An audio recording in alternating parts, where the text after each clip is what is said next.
नहीं आएगा, ये बहुत दिनों से आप कहावत सुन भी रहे होंगे, रियल में है। देखिए जो आपको टाइम मिल रहा है, समीक्षा अधिकारी एग्जाम लगभग जून जुलाई में आ सकता है, ठीक है। अब देखिए लोग बता रहे हैं अक्टूबर नवंबर, उस चक्कर में ना रहिए। आयोग को जब सेंटर मिल जाएगा तब कंडक्ट करा लेगा, क्योंकि 700 पोस्ट समीक्षा अधिकारी की वैकेंट बताई जा रही है। तो इसमें भी जोड़ने की बात हो रही है, या आगामी परीक्षा, इसमें तो जोड़ना बड़ा मुश्किल लग रहा है, तो आगामी समीक्षा अधिकारी की भर्ती भी निकाली जाएगी। इस आगामी समीक्षा अधिकारी भर्ती को 700 पद उसमें क्या है, खाली है, वो मैं भेज दूंगा, आप लोगों के साथ मिल भी गया होगा कटिंग को, कि वो पूरा लिखा चार्ट है कितने क्या पद खाली है सचिवालय में, तो मैं भेज दूंगा ग्रुप पे। तो उसमें कुछ सहायक समीक्षा अधिकारी हैं, 700 पोस्ट किसकी है, समीक्षा अधिकारी। तो आयोग जितनी जल्दी हो सकेगा ये कंडक्ट करा लेगा एग्जाम, और उसके बाद अगली वाली भी समीक्षा अधिकारी उसे देना है। 27 से पहले मतलब एक और समीक्षा अधिकारी एग्जाम होगा, क्लियर। तो आप मतलब टाइम को देखते हुए हम लोग मान के चल रहे हैं, कब है, जून जुलाई मान के ही चलिए। आगे मिलता है बोनस है, और जून जुलाई के लिए कुछ भी समय नहीं है, तो 3-4 महीना कुछ भी नहीं होता है। अब है दूसरी बात, जब इधर को पढ़ोगे तो अक्टूबर में बीसीएस लगा है, उसका फायदा मिलेगा, मतलब आपको इधर पढ़ते ही रहना है लगातार, क्लियर। चलिए, और अक्टूबर में बीसीएस लगा, उसके लिए भी बहुत समय नहीं है। एक सब्जेक्ट को 1 या 2 महीना प्योरली नहीं दे पाओगे, कितने सारे सब्जेक्ट हैं, 7-8 महीने है ना अक्टूबर तक लगभग, और यदि मेंस के सब्जेक्ट को देने लगे टाइम तो लगेगा, अक्टूबर भी बहुत कम है, ठीक है। चलिए अब हम लोग स्टार्ट कर रहे हैं। जो कल हम लोगों ने पढ़ा था, कौन सी शक्तियां पढ़ी थी, यूरोपीय शक्तियां, अभी अंग्रेज बात, ठीक है। एक हम लोगों ने बात कर ली थी इसकी। अब देखिए फटाफट सुनिएगा, हम कवर करा देंगे फटाफट, ये टॉपिक जितने जल्दी हो सकता है, और उससे क्वेश्चन आंसर भी कराएंगे, क्लियर। जल्दी थोड़ा सा एक बार देख लीजिए, फिर क्वेश्चन आंसर डिस्कस होगा, ठीक है। अब देखिए पुर्तगाली हम लोगों ने पढ़ा था, ध्यान दीजिएगा, पुर्तगाली पढ़ लिया था, क्लियर। पुर्तगाली के बाद हम लोगों ने इंपॉर्टेंट पॉइंट्स किसके देख लिए थे, डच के मेन पॉइंट देख लिए गए थे, ठीक है। फिर तीसरी शक्ति कौन रहती है, पहली है, दूसरी है, फिर कौन तीसरी, अंग्रेज। कौन है, अंग्रेज, क्लियर। अब आइए फटाफट अंग्रेज को हम लोग देखते हैं, किस तरीके से अंग्रेज का मामला रहता है, ठीक है।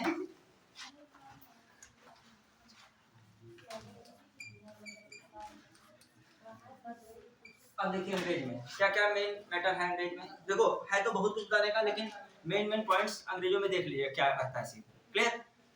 मामला क्या है, 1599 में, कब, 1599 में एक ब्रिटिश यात्री, मैं 60 में लिखूंगा, ठीक है, जॉन मिल्डन हॉल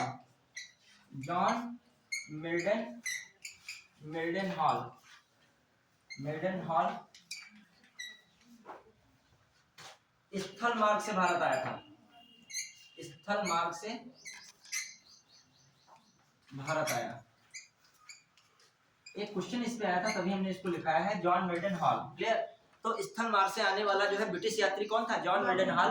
ये पूछा गया किस शासक के समय आया था, क्योंकि हम लोग जब मुगल काल मेडिवल हिस्ट्री शायद हम नहीं पढ़ाए, दूसरे टीचर पढ़ाए मेडिवल हिस्ट्री, तो उसमें शायद इसका जिक्र करेंगे। तो किसके समय आया था भैया, औरंगजेब कैसे आ गए, अकबर का टाइम पीरियड कब से कब तक है, 1556 से 1605। इतना औरंगजेब याद हो गया कि ये जगह औरंगजेब। चलिए हाँ, अब आ गया, ये देखते हैं हम लोग, ध्यान दीजिएगा। तो 1599 में ब्रिटिश यात्री जॉन मिल्टन हॉल स्थल मार्ग से भारत आया, किसके समय आया था, अकबर के समय, टाइम पीरियड चल रहा है। फिर हम लोग कुछ चीजें और देख रहे हैं, इतने सारे यूरोपीय व्यापारी आए, यूरोपीय देश आए, उनमें सबसे सफल कौन रहे, फाइनली अंग्रेज रहे, क्लियर। अब आइए, अंग्रेजों का पहला जो टारगेट था वो था व्यापार, सेकंड टारगेट था भूभाग, मतलब फर्स्ट टारगेट भूभाग नहीं था, पहले टारगेट पर क्या था, व्यापार में स्टेबल करना, क्लियर। अब हम लोग देखते हैं 1599 मामला रहता है, जो मैं लिखूं उस समय आप लिख सकते हो शॉर्टकट में, टाइम चूंकि है नहीं तो मैं लिखूं, शायद आप लिख लो शॉर्टकट में। 1599 में क्या होता है, एक एडवेंचर मर्चेंट्स दल होता है, एडवेंचर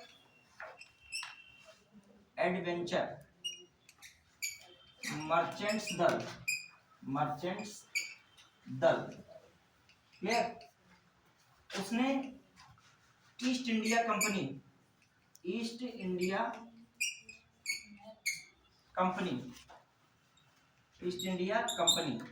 जिसे कह सकते हो the governor and the company of merchants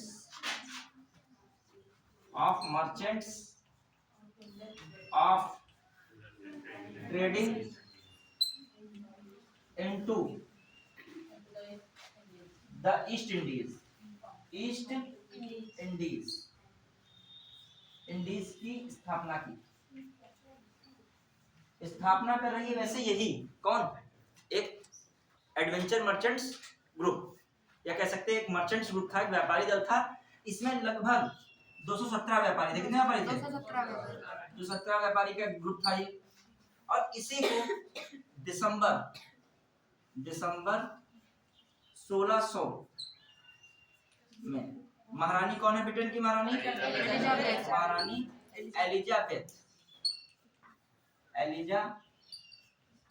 Elizabeth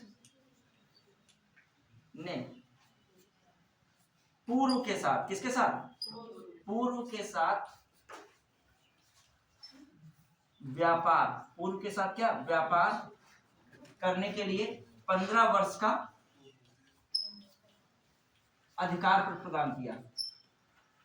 अधिकार पत्र क्या किया? प्रदान किया। मतलब समझ रहे हो कि नहीं? तो मेरा कहने का मतलब यह है, दिसंबर 1600 में कौन? महारानी एलिजाबेथ क्या कर रही हैं? पूर्व के साथ व्यापार करने के लिए कितने वर्ष का? 15 वर्ष का अधिकार पत्र दी थी। कौन? एलिजाबेथ। क्लियर? इसी को सामान्यतः हम लोग किस नाम से जानते हैं? East India company. इसके बारे में और भी बहुत डिटेल है, लेकिन इतना डिटेल आपको जरूरत नहीं है। जो सामान्यतः पूछा जाता है कि कब स्थापना हुई, तो 1600 में। यदि पूछा जाए 1599 में ये लाइन दे तो भी बात क्या है? सही है। क्लियर? अब हम लोग आगे बढ़ रहे हैं। अब मैटर क्या है? सबसे पहले तो ये बात हो गई। एक और कंपनी थी लिवेंट कंपनी। कौन? लिवेंट कंपनी कब स्थापित हुई थी? 1592 में। ये भी रखिएगा।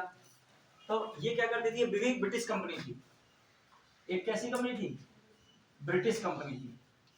ब्रिटिश लिवेंट कंपनी एक थी।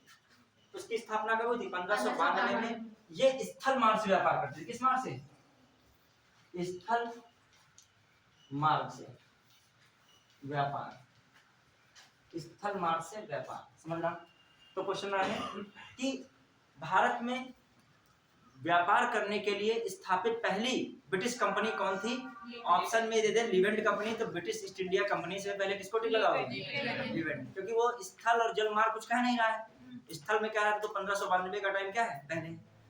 फिर हम लोग देखते हैं इसमें क्या कड़ी रहती है आगे, जो मेन पॉइंट में हम लोग देखें। एक घटना रहती है 1608 की। 1608 क्लियर? 1608 में कौन आता है? हॉकिंस आता है। कौन आ रहा है? ठीक है, हॉकिंस आया। कहां पहुंचा? सूरत पहुंचा। कहां पहुंचा? सूरत। किस जहाज से आया? जहाज का नाम कौन जहाज था? हेक्टर जहाज से आया था। हेक्टर जहाज से आया था। क्लियर? सूरत पहुंचा। सूरत के बाद वो कहां मिला? जहांगीर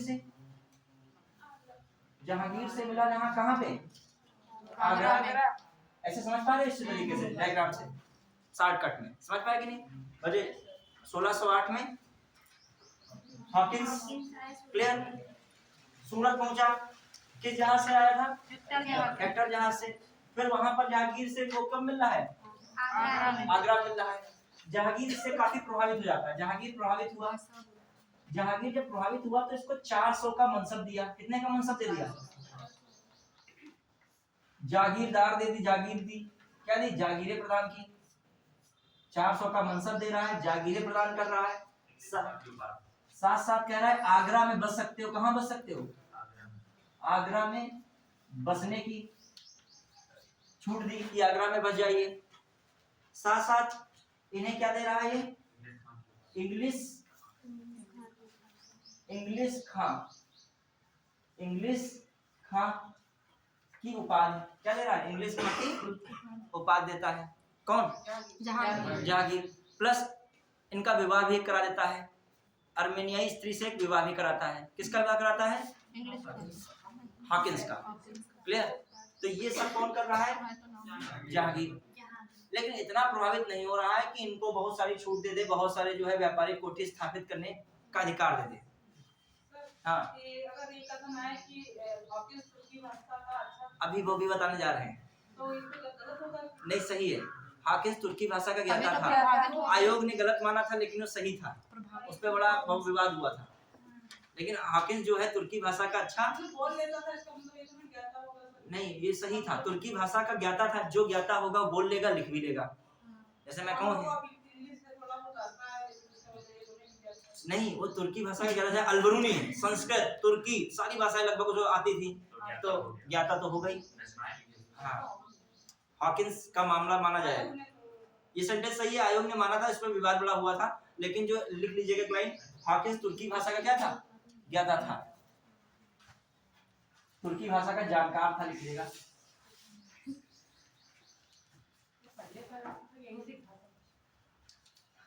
बहुत लोग होते हैं जो बहुत भाषाओं का ज्ञान रखते हैं। नहीं, पहले सीख के आया था। क्यों? देखो, पहले से सीखा इसीलिए था। देखो, तुर्की से पहले, देखो तुर्की का संबंध को तुर्की आज कहें देखा जाए, पहले पुनर्जागरण काल, कल पढ़ाया था मैंने, पूर्वी रोम की राजधानी विजेंटाइन की राजधानी कौन थी? पूर्वी रोम का क्षेत्र विजेंटाइन के नाम से जाना था। उसकी राजधानी कुस्तुनुतनिया थी। कुस्तुनुतनिया तुर्की का जो आज का शहर इस्तांबुल है। तो देखा जाए तुर्की का संबंध तो रहा ही है, मतलब उससे कभी व्यापार तुर्की से ही होता था। मतलब तुर्की एक व्यापारिक केंद्र का अड्डा था। जब उस पर अधिकार कर लिया अरबों ने, तो मामला ही क्या हो गया, इसका फिनिश हो गया। क्लियर? अब आगे हम लोग देख रहे हैं।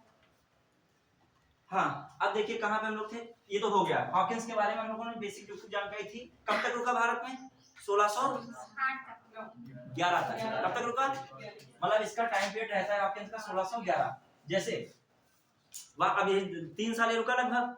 अब आइए ऐसे हम लोग वास्को डिगामा चलते हैं। वास्को डिगामा 20 मई 1498 में आ गया था। लगभग 3 महीने क्या रुका? लगभग 3 महीने भारत में रुका। कौन? Hawkins, Vasco da Gama. फिर दोबारा 1502 में आया। 1502 में आया। अब कितना दिन रुकता है? इतना नहीं। अब फर्स्ट टाइम वाला दिमाग में कम से कम रखिए, ठीक है। फिर 1524 में तिबारा आया, और 1524 में उसकी क्या हो गई? मृत्यु हो गई। उसकी जो है कब्र या कहाँ पे उसे दफनाया गया? छोटी चीजें हैं, तो ऐसे हॉकिंस का भी मामला देख सकते हो।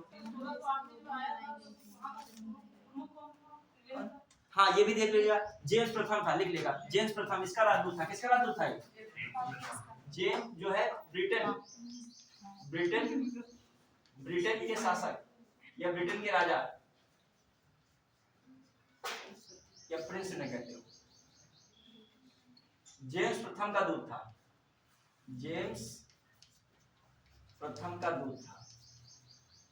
क्लियर? दिमाग में रखिएगा, किसका दूत था? जेम्स प्रथम का दूत। टॉमस रो भी जेम्स प्रथम का दूत था, और ये हॉकिंस भी जेम्स प्रथम का ही दूत था। मतलब दूत का मतलब भेजा गया व्यक्ति, मैसेज लेके जाएगा, मैसेंजर एक हिसाब से। बढ़िया नहीं? अब आइए, जैसे अभी अपने वहां जो दूत देखा जाए, मतलब मेन जो है प्रमुख देखा जाए अपने वहां का मैसेंजर सबसे मेन है। वैसे तो एम्बेसडर होते हैं, लेकिन मेन जो है अपना विदेश मंत्री है। कौन है? जैसे भारत सरकार को कोई बात पहुंचानी होती है तो प्रधानमंत्री नरेंद्र मोदी नहीं बोलते हैं, क्योंकि इसके लिए बहुत स्टडी करनी पड़ेगी। प्रधानमंत्री वो देश की चीजें देख रहे हैं, उसकी स्टडी नहीं कर पाएंगे। अब उनको विदेश मंत्री जयशंकर को केवल इसी पे जो है उद्देश्य के लिए रखा गया है कि आप जाओ, पूरे वर्ल्ड में क्या स्ट्रेटजी इंडिया के लिए होनी चाहिए, आप उसी पे जो बयान दोगे उसी को समझाओ बचाओगे। तो अभी बयान उन्होंने किस पर दिया है, वो चर्चा में रहा है। उन्होंने कहा है गुलाम कश्मीर भी भारत का हिस्सा बहुत जल्द हो जाएगा। मतलब उन्होंने गुलाम कश्मीर की बात की है, बहुत जल्द क्या हो जाएगा? भारत का हिस्सा हो जाएगा। तो उन्होंने ऐसा स्टेटमेंट बोला है। और जब वो ब्रिटेन पहुंचे तो एक अपोजिट कार्य क्या हुआ, तो वहां पे जो सिख, जो कह सकते हो खालिस्तानी समर्थक थे, उन्हें झंडा इत्यादि दिखाया, ठीक है। और भारतीय झंडे का फाड़ने का प्रयास किया, उन्हें अपमान करने का प्रयास किया।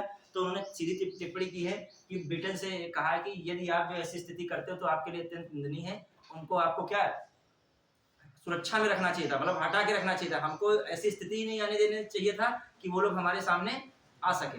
तो उन्होंने भी अपने वहाँ की इस चीज को क्या किया है, क्रिटिसाइज किया है। मतलब माना है कि हमसे क्या हुई है, मिस्टेक हुई है, चूक हुई है।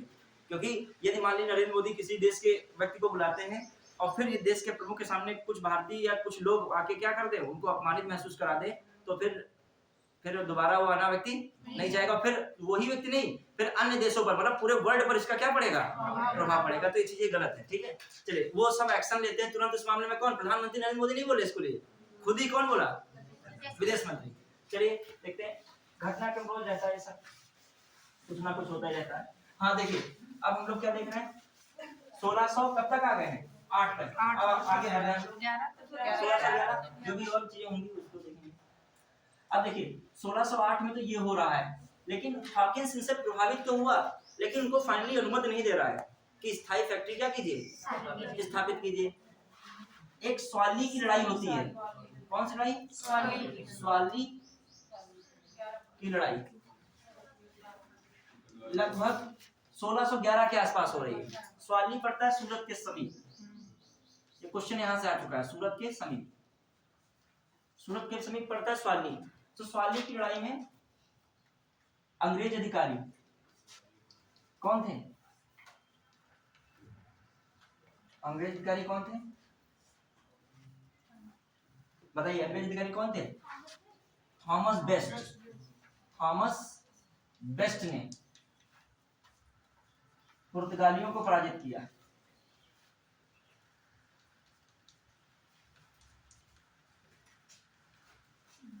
इसलिए अब अंग्रेज जो है जहांगीर को ज्यादा प्रभावित हो गया। जहांगीर क्या हुआ, प्रभावित हुआ। उसने 6 फरवरी 1613 में शाही फरमान द्वारा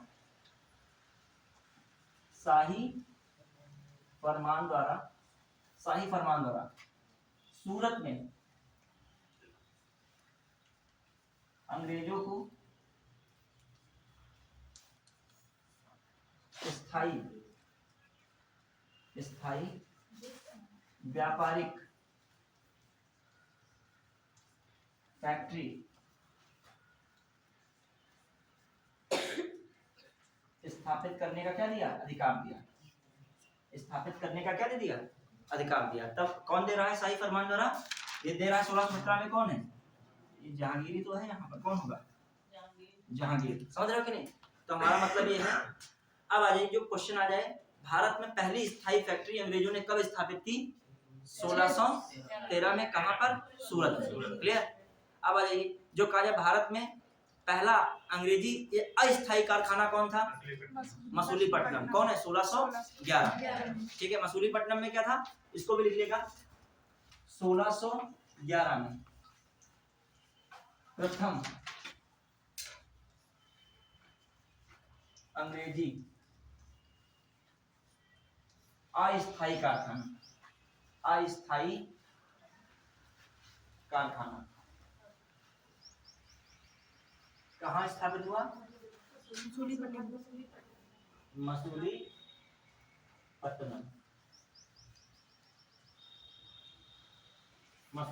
ठीक है, ये आंध्र प्रदेश में स्थित है। क्योंकि इसके लिए कोई जहांगीर ने अनुमति तो दी नहीं थी, ये अनधिकृत था, अस्थायी था, कोई इसकी वैलिडिटी भी नहीं थी। तो जैसे ही मौका मिला तुरंत कहाँ ये लोग आ गए, मसूलीपट्टनम से तुरंत कहाँ गए, सूरत आ गए। ठीक है।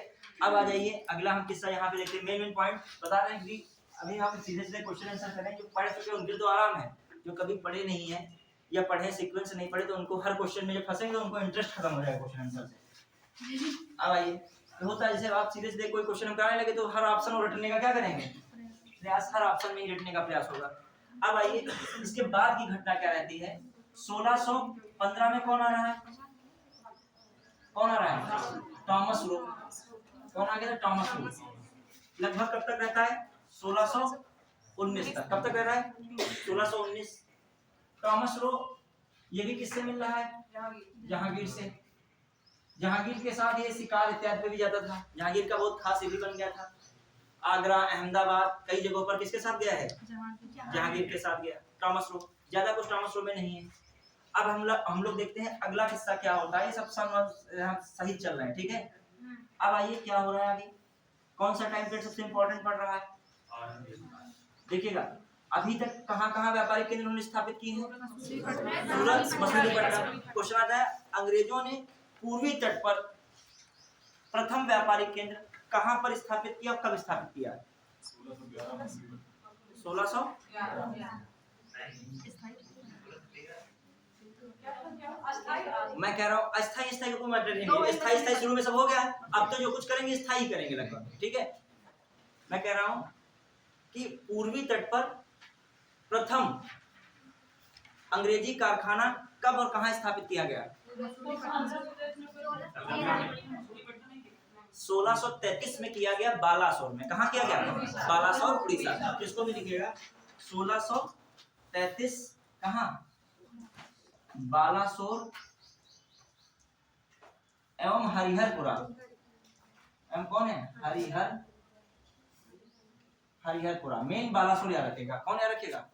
बालासोर, ठीक है। ये कहाँ पर है? मेन बालासोर रखेगा, वो हरिहरपुरा एक्स्ट्रा मैंने बता दिया, उड़ीसा। ये पूछा जाता है, ठीक है। तो इसमें रखेगा पूर्वी तट पर प्रथम अंग्रेजी कारखाना।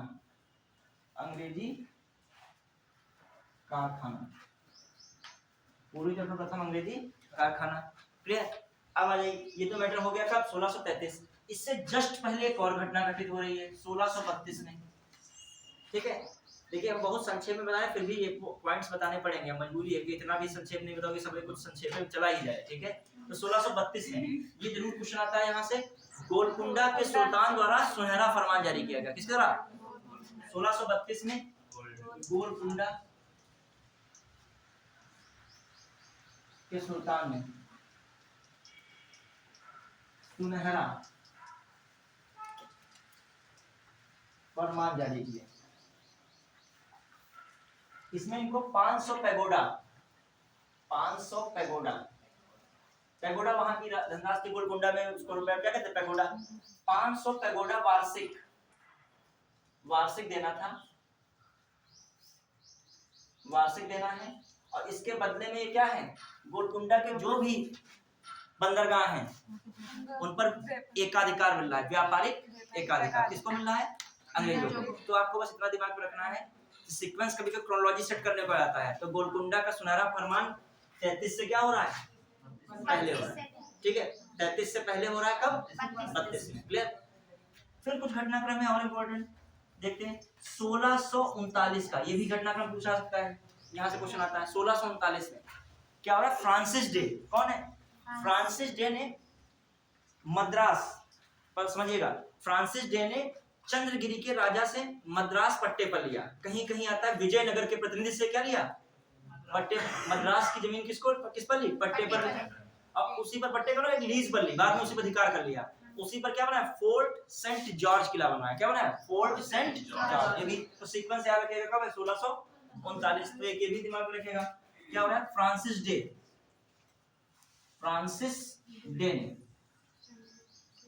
डे ने चंद्रगिरी राजा, चंद्रगिरी के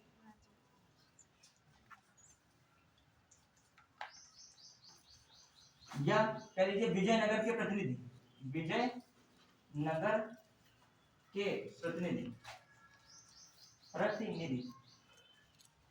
प्रतिनिधि से मद्रास को पट्टे पर लिया।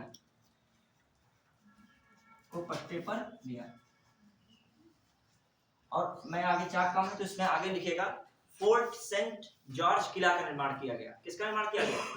कालांतर में फोर्ट सेंट जॉर्ज किला। एक फोर्ट विलियम है, एक कौन है? Fort Saint George. मद्रास को जब इन्होंने अपने अंडर में ले लिया, किले का मतलब क्योंकि किला नहीं होता तो उसमें फैक्ट्री भी होगी, कॉलोनी भी होगी, सब कुछ एक हिसाब से घेरेबंदी है पूरी तरीके से। कॉलोनी नहीं होती है आपकी बहुत बड़ी, उसी के अंदर पूरी सब कुछ होता है, स्विमिंग है, ये है, वो है, सब होता है। क्लियर? देखो अपने वहाँ स्कोप इसका कम है, बिल्डिंग बहुत कम आपके वहाँ। देखिए बहुत कम गिनी चुनी है सीतापुर बिल्डिंग, कहाँ बहुत बड़ी बिल्डिंग है बताइए? बहुत कम बिल्डिंग्स हैं। अगर बिल्डिंग की बात की जाए, हाँ, पूरे शहर में देखा जाए तो भी स्कोप यहाँ पे क्या है? बिल्डिंग वाला कम है। मजदूरों को भी संघर्ष करना पड़ रहा है मजदूरी पाने के लिए, मिस्त्री को भी संघर्ष करना पड़ रहा है, जो सिविल इंजीनियर है उनको भी संघर्ष करना पड़ रहा है, आर्किटेक्ट की जॉब गायब हो गई है समझो, ठीक है। अभी जो बड़े शहर जाओगे, लुधियाना जाओगे, बम्बई जाओगे, वहां पर इन सबका स्कोप है। तभी नहीं बाहर लोग जाते हैं मजदूरी करके अपने जीवन काट लेते हैं, क्योंकि वहां पर स्थितियां क्या है? अनुकूल है। अपने वहाँ बिल्डिंग ही नहीं। दुबई जाओगे तो बहुत ही हाई लेवल है, वहाँ के आर्किटेक्ट करोड़पति हैं, यहाँ के आर्किटेक्ट को कोई मिलना नहीं है, मकान भी अपने नक्शे बनवा लेते तो खुद आर्किटेक्ट बन जाते हो, ठीक है। तो मतलब इसको जो होता है अपने हिसाब से होता है। चलिए हाँ ध्यान दीजिएगा। तो अंग्रेज लोग इसको भी स्कोप लाए कि किस तरीके से क्या चीज बनेगी। अच्छा आपको लगता है आर्किटेक्ट का बिजनेस छोटा होता है? ये बहुत बड़ा बिजनेस होता है, बहुत बड़े लोग। अब जब मकान बनना शुरू, बिल्डिंग बननी शुरू, तो समझ ही नहीं पाओगे कैसे क्या उसको रियल मूर्ति रूप कौन देता है? आर्किटेक्ट देता है अपने कॉपी पेन पे। जब बनना था तो समझे नहीं आएगा कहाँ से क्या जाए, वो सब डिजाइन कौन पहले कर चुका है? आर्किटेक्ट। चलिए और यहाँ पर खुद सब लोग एक मकान बनाना हो, कुछ बरामदा कहाँ बनेगा, किचन कहाँ, वो सब बना लोगे। आइए पढ़ते हैं। अब देखो 1639 की घटना कहाँ है? क्या है? मद्रास। मिल गया।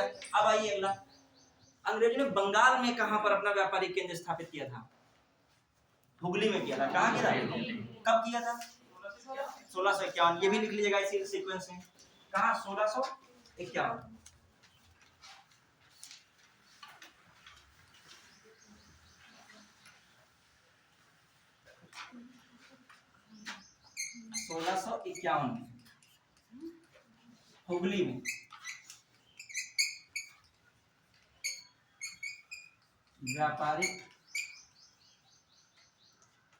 केंद्र, ठीक है। हुगली में व्यापारिक केंद्र स्थापित किया किसने? अंग्रेजों ने। अब आइए किस तरीके से चीजें बढ़ रही हैं, ध्यान दीजिएगा। क्लियर? अब लिखिएगा 1661 और कहीं कहीं 62 में मिलता है 1661 या कहीं कहीं 62। क्लियर? हाँ क्या हो रहा है? हाँ 1661 या कहीं कहीं मिलता है किसी किसी रूप में 1662। क्लियर? में क्या हो रहा है? कहाँ की राजकुमारी है?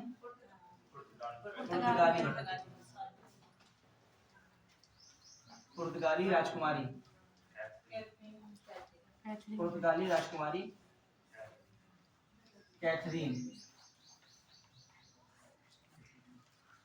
ब्रेगेंजा, कैथरीन ब्रेगेंजा का विवाह किसके साथ? ब्रिटेन के राजा कौन थे? चार्ल्स द्वितीय सेकंड के साथ हुआ। और जो है अब क्या हो रहा है? बंबई अंग्रेजों को दहेज में मिल गया, जो क्षेत्र मिल रहे हैं दहेज में मिल गया। अब आ जाइए, अब इसी बंबई को 1668 में 10 पाउंड पर 10 पाउंड वार्षिक 10 पाउंड वार्षिक पर किसको दे दिया गया? ईस्ट इंडिया कंपनी को मिल गया। किसको मिल गया? ईस्ट इंडिया कंपनी को मिल गया। तो दिमाग में रखिएगा दहेज का जो मिला बंबई था वो किसको मिल गया?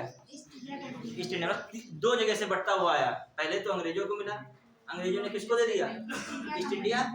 ऐसे फ्री में नहीं दिया, 10 बहुत कम लेकिन रुपए थे, बहुत मामूली रकम थी।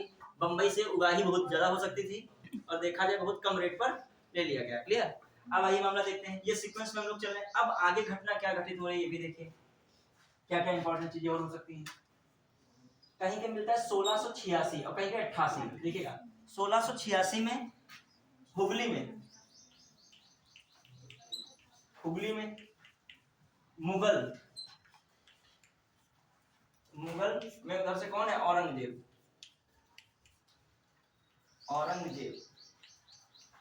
मुगल में उधर से कौन है? औरंगजेब। और वर्सेस किससे हो रहा है मामला? अंग्रेजों से। बताया जाता है 1688 के 88 मिलता है। इस टाइम पीरियड में जॉन चाइल्ड था, वो हज जाने वाले यात्रियों को जो है रुकावट पैदा करता था सूरत में, तो इसलिए इन्होंने जो है क्या किया? एक्शन लिया अंग्रेजों पर। और हुगली में खासकर औरंगजेब ने क्या किया? किसको भगा दिया? अंग्रेज अधिकारी जॉन चाइल्ड को। किसको भगाया? तो क्वेश्चन आता है कि औरंगजेब ने किसको निष्कासित किया था? किस अंग्रेज अधिकारी को? John child. याद रखिएगा चाइल्ड वाली हरकतें की उन्होंने, जैसे लगे चाइल्ड, ठीक है। यानी किस अंग्रेज अधिकारी को बाहर निष्कासित कर दिया था? अंग्रेज अधिकारी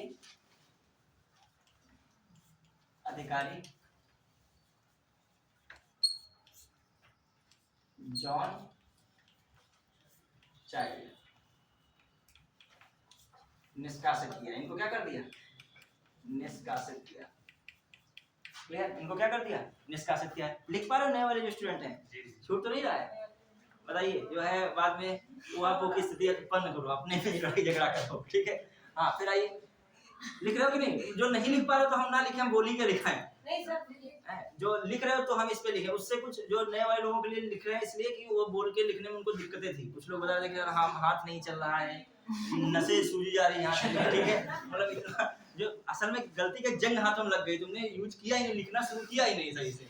मतलब जो है कॉम्पिटिटिव है, यूट्यूब पे पढ़ते थे कम लिखना पड़े, एक एक शब्द लिखते थे, हाँ ये समझ गए वो समझ गए। फिर पीडीएफ के बहुत शौकीन ही, कि पीडीएफ बस देखने के शौकीन थे, प्रिंट आउट निकाल लो पीडीएफ देख लो। और जब तक लेकिन लिखोगे नहीं लास्ट तक, आंसर राइटिंग डिजिटल पे कीबोर्ड पे नहीं होगी तुम लोगों की, किस पे होगी, कॉपी पेन पे ही होगी। अब आइए 1686 का मामला हो गया किसका, औरंगजेब। अच्छा, इससे पहले जो शाहजहां ने भी जो व्यापारी जो यूरोपीय व्यापारी आए थे उनसे शाहजहां ने भी लड़ाई की थी, उनको बाहर भगाया था। औरंगजेब ने तो एक एक्शन लिया था कि जितने भी अंग्रेज मिले उनको क्या कर लो, कैद कर लो, गिरफ्तार करो, लेकिन संभव अभी औरंगजेब मोटी बुद्धि के थे, इतना सोच रहे थे कि सब कुछ हो जाएगा, लेकिन अंग्रेज वो एक जगह मिलेंगे नहीं, किसको कहाँ गिरफ्तार करोगे, कोई वहां पड़ा, कोई यहाँ पड़ा है, कोई पानी पे निकल गया है, धूप में पड़ा है, तो नहीं है, फिर वो तो है ही है, उनका सिस्टम यही था। अब आइए अगला मामला क्या रहेगा, अब देखिए लास्ट में अंग्रेजों का क्या सीन रहता है, ये तो ये पूरा अपना कवर ही कर लिए। एक फर्रुख सियर है, कौन है, फर्रुख सियर का भी मामला रहेगा। हाँ 1700, कौन है, फर्रुख सियर के भी दरबार में पहुंच रहे हैं। फर्रुख सियर के दरबार में ब्रिटिश दूत बंडल पहुंचता है।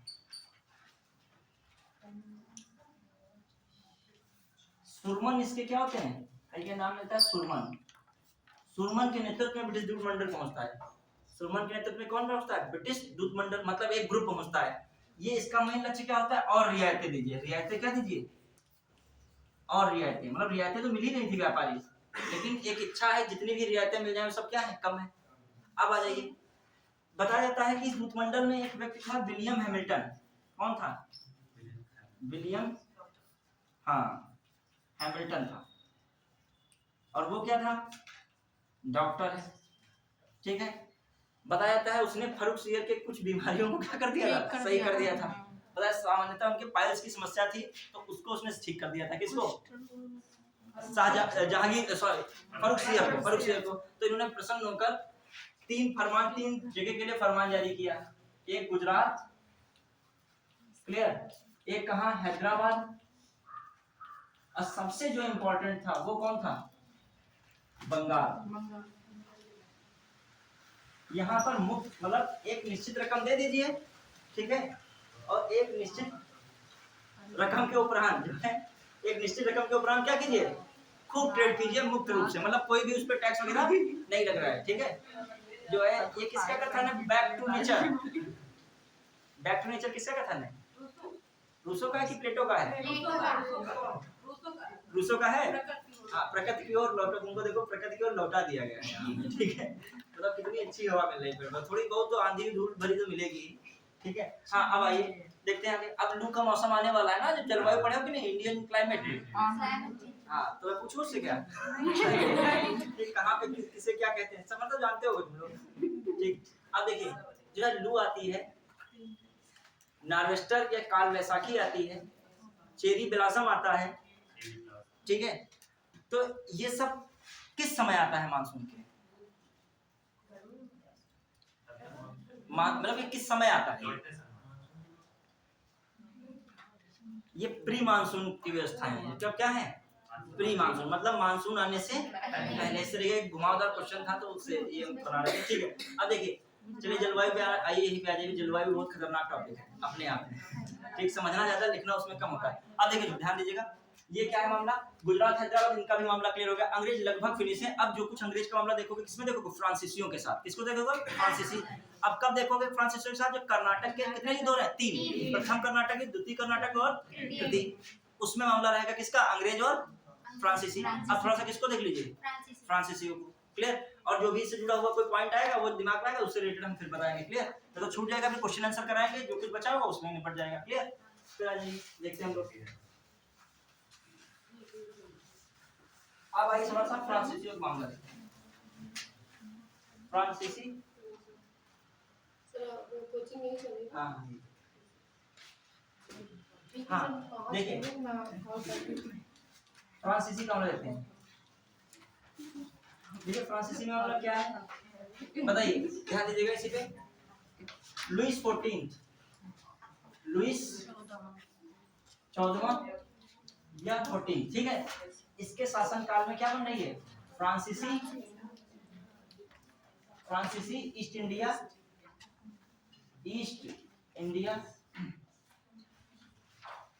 कंपनी क्या बन रही है? ईस्ट इंडिया कंपनी बन रही है, फ्रांसीसी ईस्ट इंडिया कंपनी, ध्यान रखिएगा। अब आ जाइए, इसका एक मंत्री है, कौन मंत्री कौन है? कोलबर्ट। कौन है? कोलबर्ट। इसका मंत्री कौन है? कोलबर्ट। दिमाग रखिएगा, कौन मंत्री है? कोलबर्ट। कोलबर्ट ने ही 1664 में, कोलबर्ट ने ही 1664 में क्या बनवाई थी? फ्रांसीसी ईस्ट इंडिया कंपनी। समझ रहे हो कि नहीं? लुई 14वां जो है शासक है वहां का, फ्रांसीसी शासक कौन है? लुई 14वां है। उसी के टाइम पीरियड में किसने, जो मंत्री कौन था? कोलबर्ट था। उसने 1664 में क्या बनाई? फ्रांसीसी ईस्ट इंडिया कंपनी बनाई। इसके नाम और हैं, इसका एक नाम है बहुत फेमस है, क्या नाम है? एस्तांदो पुर्तगाली कंपनी का है। किसका है? पुर्तगाली। वो एस्तांदो दी कंपनी करके पुर्तगालियों का है। इसका नाम क्या था? कंपनी देस इंडेस ओरिएंटलेरा, ठीक है। तो आप टेंशन ना लीजिए, ऑप्शन आएगा तो थोड़ा हम लिखे दे रहे हैं। इसका दूसरा नाम क्या है? ठीक है, अब इसमें लिखिएगा कंपनी, अलग नाम करके है थोड़ा सा, कंपनी देश इंदेश, कहीं कहीं ओरिएंटल मिलेगा, कहीं ओरिएंटलेरा मिलेगा, ओरिएंटलेरा ओरिएंट लिख लो, सरल है, आगे कहां इतना बड़ा, ठीक है। तो याद रखिएगा क्या नाम है? कंपनी देश इंदेश, बस नाम याद रखिएगा। क्लियर? अब आ जाइए, कहीं आ जाए। अब देखिए हम लोग क्या देखते हैं इसमें, फ्रांसीसी ईस्ट इंडिया कंपनी स्थापित कब हुई? 1664 में हुई। कहां पे हुई? फ्रांस में ही हुई। किसके टाइम पीरियड में हुई? लुई 14वें के समय में हुई। और इनका मंत्री कौन था? कोलबर्ट ने क्या स्थापित किया। अब आता है नेतृत्व करने वाला व्यक्ति कौन है? कैरो। कौन है? कैरो के नेतृत्व में, कैरो के नेतृत्व में 1667 में भारत रवाना किया गया। जो कैरो के नेतृत्व में जो है पूरा एक ग्रुप कहाँ रवाना किया गया? भारत के लिए रवाना किया गया, भारत के लिए रवाना हुआ, ठीक है। किसके नेतृत्व में? कैरो के नेतृत्व में। यहां पर आके कैरो ने फाइनली सूरत में 1668 में, सूरत में, कहां पे? सूरत में ईस्ट जो है फ्रांसीसी ईस्ट इंडिया, जो इसका कह सकते हो प्रथम फ्रांसीसी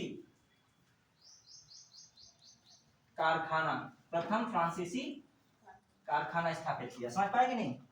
हुआ कैरो के नेतृत्व में सूरत में 1668 में क्या हुआ? प्रथम फ्रांसीसी कारखाना स्थापित हुआ। क्लियर? कब हुआ? 1668। किसके नेतृत्व में? दूसरा कारखाना इनका फेमस कहाँ था? ये फ्रांसीसी ईस्ट इंडिया कंपनी पहला कारखाना तो यहाँ लगा दिया, क्योंकि यहाँ तो सूरत है। ये भी अंग्रेजों की बराबरी करेंगे ना, क्योंकि उनकी लड़ाई है।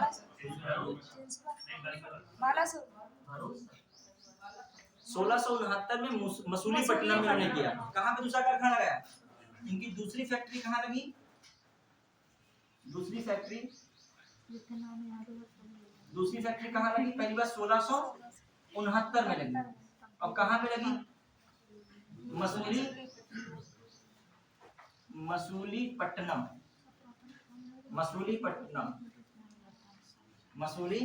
दूसरी फैक्ट्री कहाँ थी? 1669 में मसूलीपट्टनम में। किसकी थी? फ्रांसीसियों की। अब आइए फ्रांसीसी के मामले में कुछ सीक्वेंस देखते हैं, कुछ घटना इंपॉर्टेंट है। एक 1673 में, देखो थोड़ा सा मैं स्पीड में पढ़ा रहा हूँ, ये मुझे पता है, ठीक है, थोड़ा सा इसलिए स्पीड में पढ़ा रहा हूँ, बहुत धैर्य पूर्वक पढ़ाकर जो है, या फिर केवल आते आते स्टार्ट करते क्वेश्चन आंसर, हाँ इसका होगा, तुम लोग फिर कुछ जोड़ ही नहीं पाओगे, इंटरेस्ट खत्म हो जाएगा, इसमें आधे के आधे बचोगे, ठीक है, संख्या में, ठीक है।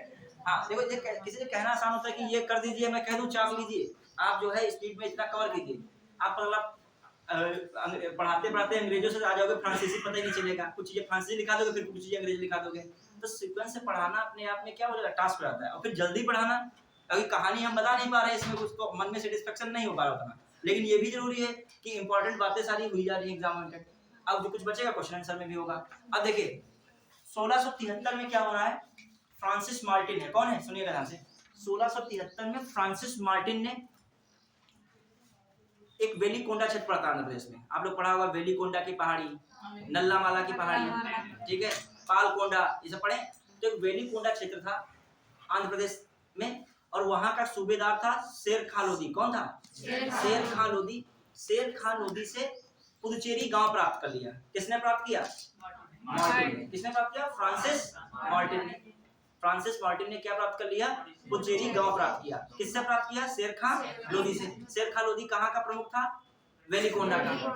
फिर उसी के अंडर में आ रहा था पुदुचेरी। तो पुदुचेरी मिल गया किसको? फ्रांसिस मार्टिन को। और आगे चल के पुदुचेरी को डेवलप कर दिया गया। क्लियर? अब आ जाइए हम लोग देखते हैं। जैसे मद्रास किसको मिला था? अंग्रेजों को। तो पुदुचेरी किसको मिला? फ्रांसिस मार्टिन को। क्लियर? अब आज 1674 में फिर एक घटना है, मामला देखते हैं।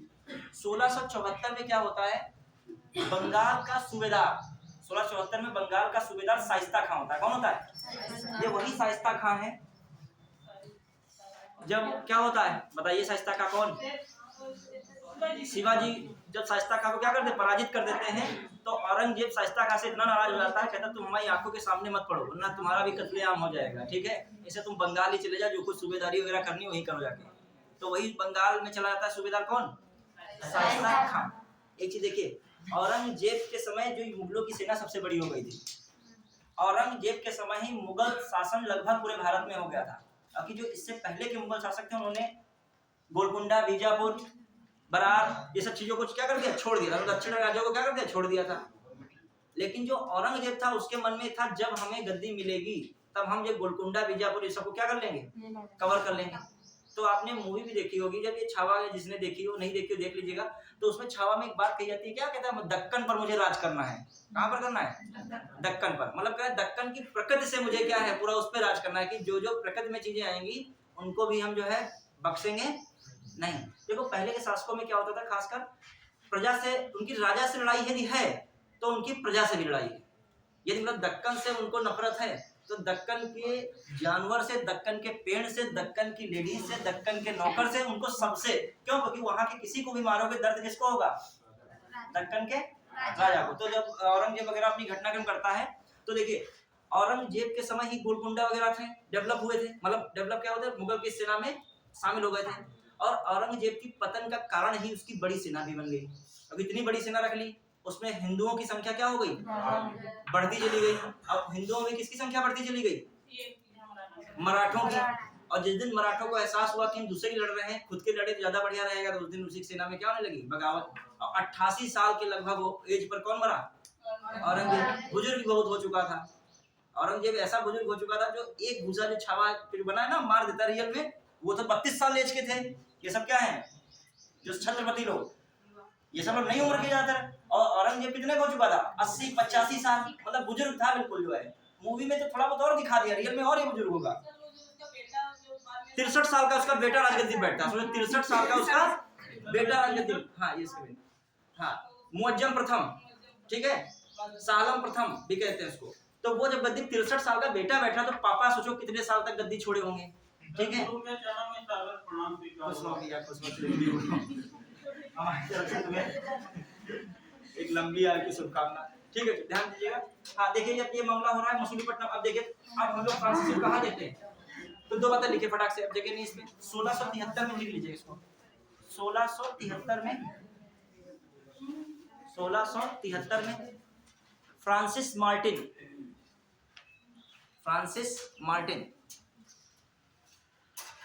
ने वेलिकोंडा के प्रमुख फ्रांसिस मार्टिन ने वेलिकोंडा के प्रमुख शेर खां लोधी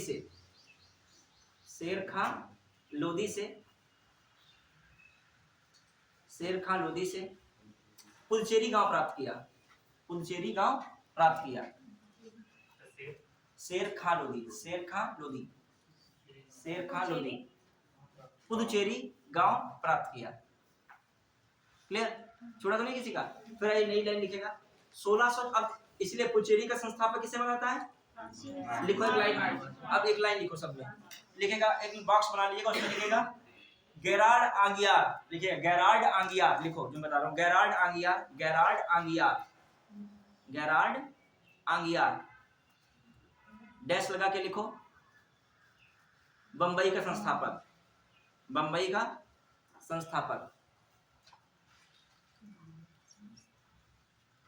लिखा।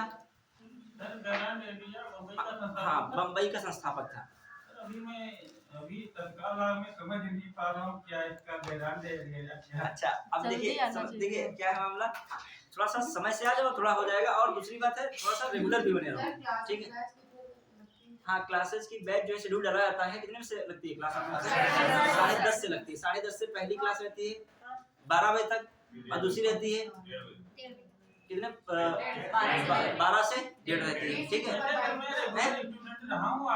क्या आपका रेगुलर स्टूडेंट रहा हूं। नहीं, रेगुलर रहते हो तभी तुम आए हो हमारी क्लास में, ठीक है? इसमें कोई वो नहीं है, लेकिन तुम सर पहली क्लास में नहीं आ पाए तभी थोड़ा सा तुम्हें क्लियर नहीं हो रहा होगा। थोड़ा इस समय अन्य कारणों से, अपरिहार्य कारणों से थोड़ा डिस्टर्बेंस हुई, इसलिए चलिए, अभी जो आप अपनी कार्ड हमें बताइएगा, हम जो है इसमें कुछ सोल्यूशन बताएंगे, ठीक है? आप जो है किसी दिन टाइम निकालेगा, हम भी टाइम निकालेंगे, उसका भी विस्तार कुछ बताया जाएगा, ठीक है? एज ए काउंसलर, ठीक है? हाँ, अब देखिए, हाँ ध्यान दीजिएगा। अब कहाँ पे हम लोग हैं? देखिए, कुछ चीज हंसने नहीं होती है, कुछ चीज गंभीर होती है, तुम लोग हंस देते हो, कुछ गंभीर देते होगा, ठीक है? ऐसा नहीं है, आपके भी जीवन में समस्याएं हो सकती हैं, उन्होंने बस बोल दिया है, आपने बोला नहीं है, ठीक है? हाँ, इतनी भी क्षमता होनी चाहिए कि खुल के बताने की भी, ठीक है? हाँ, अब आइए देखिए कहाँ पे हम लोग थे। 1672 में। पहले लिखिए उस पॉइंट को, बम्बई का संस्थापक। अगला पॉइंट लिखिए, चिनक्लिज खां, हैदराबाद का संस्थापक। चिनक्लिज खां। बोर्ड पे लिख दिया करिए। अरे हम तो लिख देते हैं अभी, चलिए चलो तुम्हारी इच्छा है, अभी हम लिख ही रहे थे, अभी बस जैसे तुम आए तभी स्टार्ट ही हुआ है।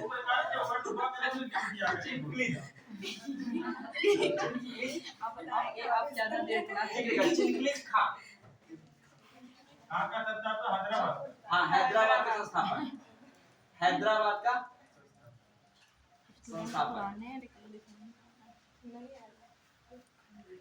अभी तक तुमने सब बोल के ही लिखा है, ठीक है? आप तुमने कहा है लिखने को, अभी वहां तक तो सारी हिस्ट्री पॉलिटी हमने बोल के ही पढ़ाई है।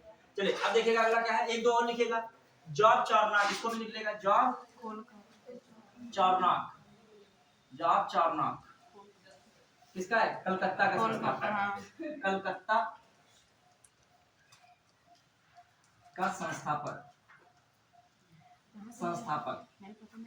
का संस्थापक। अब ब्रैकेट में एक और चीज लिखेगा, कलकत्ता किससे मिलकर बना था? अभी भी मेरे पास सुती नाता या सुती नत, गोविंदपुर और किससे मिलकर बनाया गया था?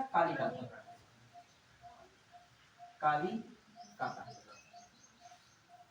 क्लियर? जब तुम पहले से लिखा रहते हो उनको मिटा दिए कर, हम समझ नहीं पा रहे हैं। अब देखो, अब ध्यान दीजिएगा, टाइम पे थोड़ा सा आइएगा, और इतना भी ध्यान रखिए कि अदर बच्चों को भी जो है डिस्टर्ब ना हो पाए। बताएं क्यों? क्योंकि समस्या ये भी है कि समय बहुत तेजी से भाग रहा है। ये समस्या तुम्हारे पास है, समस्या सबके पास है। क्यों? क्योंकि टाइम जो है तेजी भाग रहा है। क्योंकि लिखा गया था, आप बीच में आए तभी जोड़ नहीं पा रहे हो अभी। और आपका जब निशाना जो पढ़ाई पे टॉपिक पे है, जब आपको मछली की आग दिखनी चाहिए, उसके पीछे मछली पूंछ, उसकी क्या दिक्कत है? क्या जो मैं लिख रहा हूँ जॉर्ज चार्नक है, कलकत्ता का क्या है? संस्थापक है बच्चों, ठीक है? और फिर जो है आपका सुतीनाता, गोविंदपुर और कालीकाता। क्लियर? अभी लिख दिया जाएगा, बार बार उतना बिगाड़ना नहीं उचित होता है, ठीक है? अब आइए अगला क्या है। अब थोड़ा सा नहीं आप लिख पाओ तो बाद में किसी के सहयोग देख लीजिएगा, ठीक है? हाँ चलिए, हाँ बाद में लिख लीजिए, कोई दिक्कत नहीं, वीडियो तो पड़ा ही है, इसमें आराम देखिएगा। हाँ अब देखिए क्योंकि चूंकि क्रैश कोर्स है ना, तो टीचर के लिए थोड़ा एक समयबद्धता भी बहुत जरूरी है, ठीक है, क्योंकि हमको एक टारगेट में कवर करना है वो चीजें, ठीक। सर जो पहले क्लास चलाते थे उससे ये डिफरेंशिएट है सर? नहीं, इससे ये अलग है, वो वाली अब जुलाई से स्टार्ट होगी, जो पूरी जो है विधिवत क्लास होती ये थी। वनडे एग्जाम से संबंधित है? नहीं नहीं, वनडे एग्जाम से नहीं संबंधित बाद है, में उससे भी नहीं। बता देना। हाँ अभी मैं बाद में फिर डिस्कस करूंगा, एक मिनट सबके लिए कीमती ना बच्चों। हाँ देखिए, हाँ कहाँ पे हम लोग हैं, समझ रहे हैं ना, इस बात को गंभीर तो है ही है इतना। हाँ कहाँ पे हम लोग आए, कलकत्ता हमारी रिदम नहीं बन पा रही ना, कलकत्ता का संस्थापक हुआ। अब मैं क्या 1674 लिखिए, 1674 में 1674 में 1674 में अच्छा फ्रांसिस मार्टिन तो लिखवा दिया ना। अच्छा उसको फ्रांसिस मार्टिन, मैंने बस हो गया था फ्रांसिस मार्टिन। पुचेरी की संस्थापक कौन है, फ्रांसिस मार्टिन, क्योंकि उसी ने तो क्या लिया था पुचेरी गांव, लिखना चाहे लिख लीजिए, फ्रांसिस मार्टिन। नहीं जीता नहीं था, मिल गया था, ठीक है, देखिए लिख लीजिए इस बात को। सर ये वाला जो लिखने में पार्ट है 1674 नहीं यहाँ ये काट दीजिए। और थोड़ा सा धैर्य बहुत जरूरी है जीवन में, धैर्य पहले आए हो, थोड़ा सा धैर्य रखो, सब चीज समझ में आएगी, 10 मिनट आप दीजिए धैर्य पूर्वक, तुरंत सब कुछ नहीं आता है। अब लिखिएगा Francis Martin, Francis Martin, Francis Martin जो है कहाँ का संस्थापक है, पुडुचेरी का संस्थापक, ठीक है। चलिए बढ़ाएंगे, फ्रांसिस डे मद्रास का संस्थापक, फ्रांसिस डे को उसका संस्थापक मान लेंगे, मद्रास का, जैसे वो जो वहीं पे वो सेंट फोर्ट जॉर्ज किला बनाने में किसकी भूमिका है, फ्रांसिस डे की। अब आइए जो मैं लिखाना चाह रहा हूँ लिखिएगा 1674 में, देखिएगा 1674 में, हाँ बंगाली लिखा गया है, बंगाल का सूबेदार, बंगाल का सूबेदार शाइस्ता खां, कौन है, शाइस्ता खां से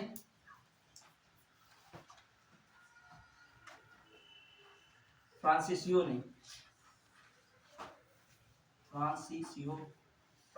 ने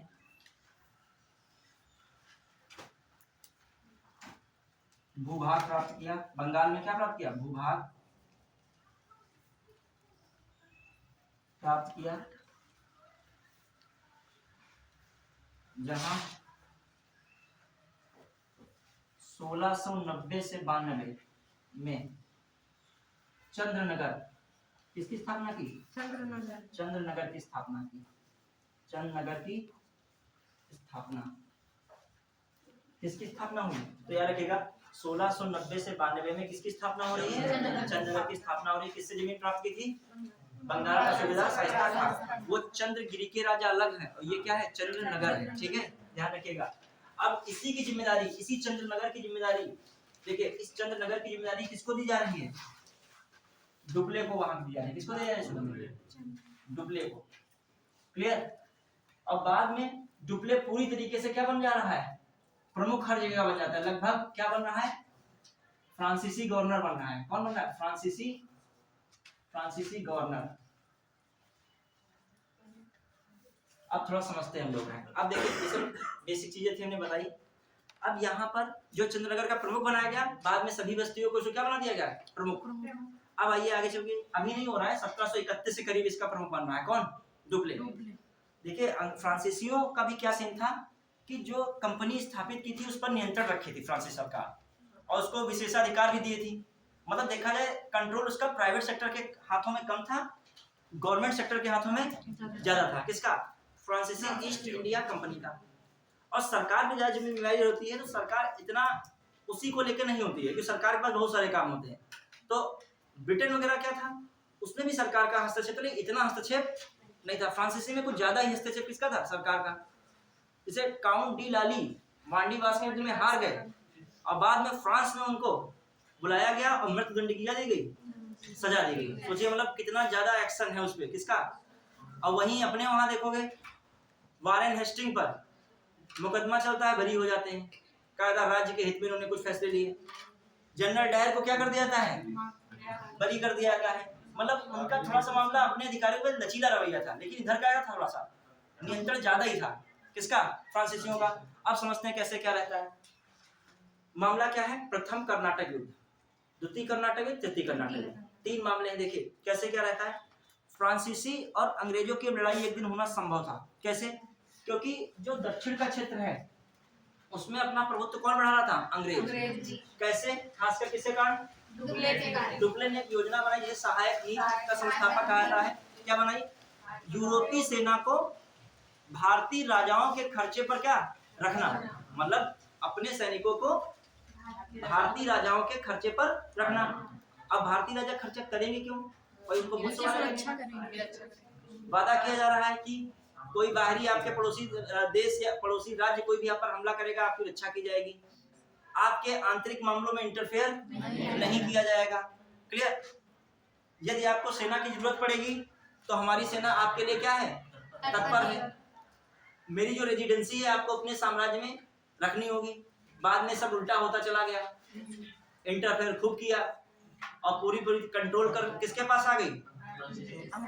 जो भी कोई विदेशी मामले का कोई भी मामला होता था उसमें किससे पूछे सब होता था? मतलब अंग्रेज हो या फ्रांसीसी हो। क्लियर? आप समझिए इस बात को।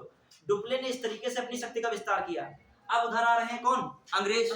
अब अंग्रेजों को भी लगने लगा फ्रांसीसी मामला बढ़ता जा रहा है। आप समझिए थोड़ा सा। उधर साइड में ऑस्ट्रिया के उत्तराधिकारी को लेकर दोनों देश आपस में लड़े जा रहे हैं। कौन? अंग्रेज और फ्रांसीसी। ऑस्ट्रिया में युद्ध शुरू हुआ, उसका नतीजा कहाँ देखने को मिल रहा है? भारत में। ठीक है, उसे कहते हैं कर्नाटक का प्रथम युद्ध। मैं लिख रहा हूँ यहाँ पे। अब देखिए कुछ नहीं है, बस इंपॉर्टेंट बात 3 युद्ध हैं, उसके संबंधित कुछ इंपॉर्टेंट बातें हैं वो देखिएगा। इससे क्वेश्चन आया है छत्तीसगढ़ विषय वगैरह में। देखिए एक कर्नाटक के युद्ध है, ठीक है। एक कौन है? कर्नाटक का प्रथम युद्ध। कर्नाटक कौन सी? प्रथम युद्ध। अब देखिए इसका टाइम पीरियड भी याद रखिएगा, मिलान टाइम पीरियड भी आ चुका है 1746 से 48। अब एक चीज बात समझिए, जो कहा जाए अंग्रेज और फ्रांसीसी एक दूसरे से एकदम क्यों लड़ पड़े? तत्कालिक जो कारण था कर्नाटक युद्ध का, अंग्रेजी कैप्टन बर्नेट, कौन था? अंग्रेजी कैप्टन बर्नेट द्वारा फ्रांसीसी जहाजों का अधिग्रहण कर लेना। मतलब जो फ्रांसीसी जहाज थे उनको कब्जे में कौन किसने कर लिया? अंग्रेज कैप्टन बर्नेट के नेतृत्व में कब्जा कर लिया गया। तो ये तत्कालिक कारण बन गया। क्वेश्चन आ जाए कर्नाटक युद्ध का तत्कालिक कारण क्या था? तत्कालिक कारण यही था कि अंग्रेजी कैप्टन बर्नेट के नेतृत्व में फ्रांसीसी जहाजों को अधिग्रहण कर लेना। लेकिन तत्कालिक कारण तो था, इसके पीछे का कारण क्या था? ऑस्ट्रिया में उत्तराधिकारी को लेकर आपस में लड़ाई करना। क्लियर? अब आ जाइए क्या मामला हो रहा है कर्नाटक के प्रथम युद्ध में। देखते हैं हम लोग। जो प्रथम युद्ध होता है उसमें कुछ मामला दक्षिण भारत का रहता है। देखिए कैसे, एक है कर्नाटक, एक है आंध्र प्रदेश और ये पूरा लगभग दक्कन। ठीक है, तो फ्रांसीसी जो प्रमुख है अपना बनाना चाह रहे थे, अंग्रेज यहाँ का प्रमुख अपना बनाना चाह रहे थे, जैसे समर्थन होता है करना। अब क्या होता है, जैसे कर्नाटक के फर्स्ट बार में क्या मेन कार्ड रहा? सबसे पहला यहाँ पर कर्नाटक में कौन होता है? नवाबी की लड़ाई कर रहा है अनवरुद्दीन और चंदा साहिब। ठीक है, चंदा साहिब का समर्थन कर रहा है डुप्ले। कौन कर रहा है? डुप्ले। समझ रहा? चंदा साहिब का समर्थन कौन कर रहा है? डुप्ले कर रहा है। और उधर अनवरुद्दीन का समर्थन कौन कर रहे हैं? अंग्रेज। मतलब एक हिसाब से कौन? अंग्रेज। इधर कौन कर रहा है? फ्रांसीसी। क्लियर? इधर आ जाइए, जो यहाँ की दक्कन की नवाबी है, दक्कन की नवाबी, समझना फिर से बता रहा हूँ, कर्नाटक का नवाब बनना है। एक कौन लड़ रहा है? अनवरुद्दीन और चंदा साहिब। चंदा साहिब के समर्थन में कौन है? फ्रांसीसी, खासकर डुप्ले आ गया। और इधर साइड में कौन है?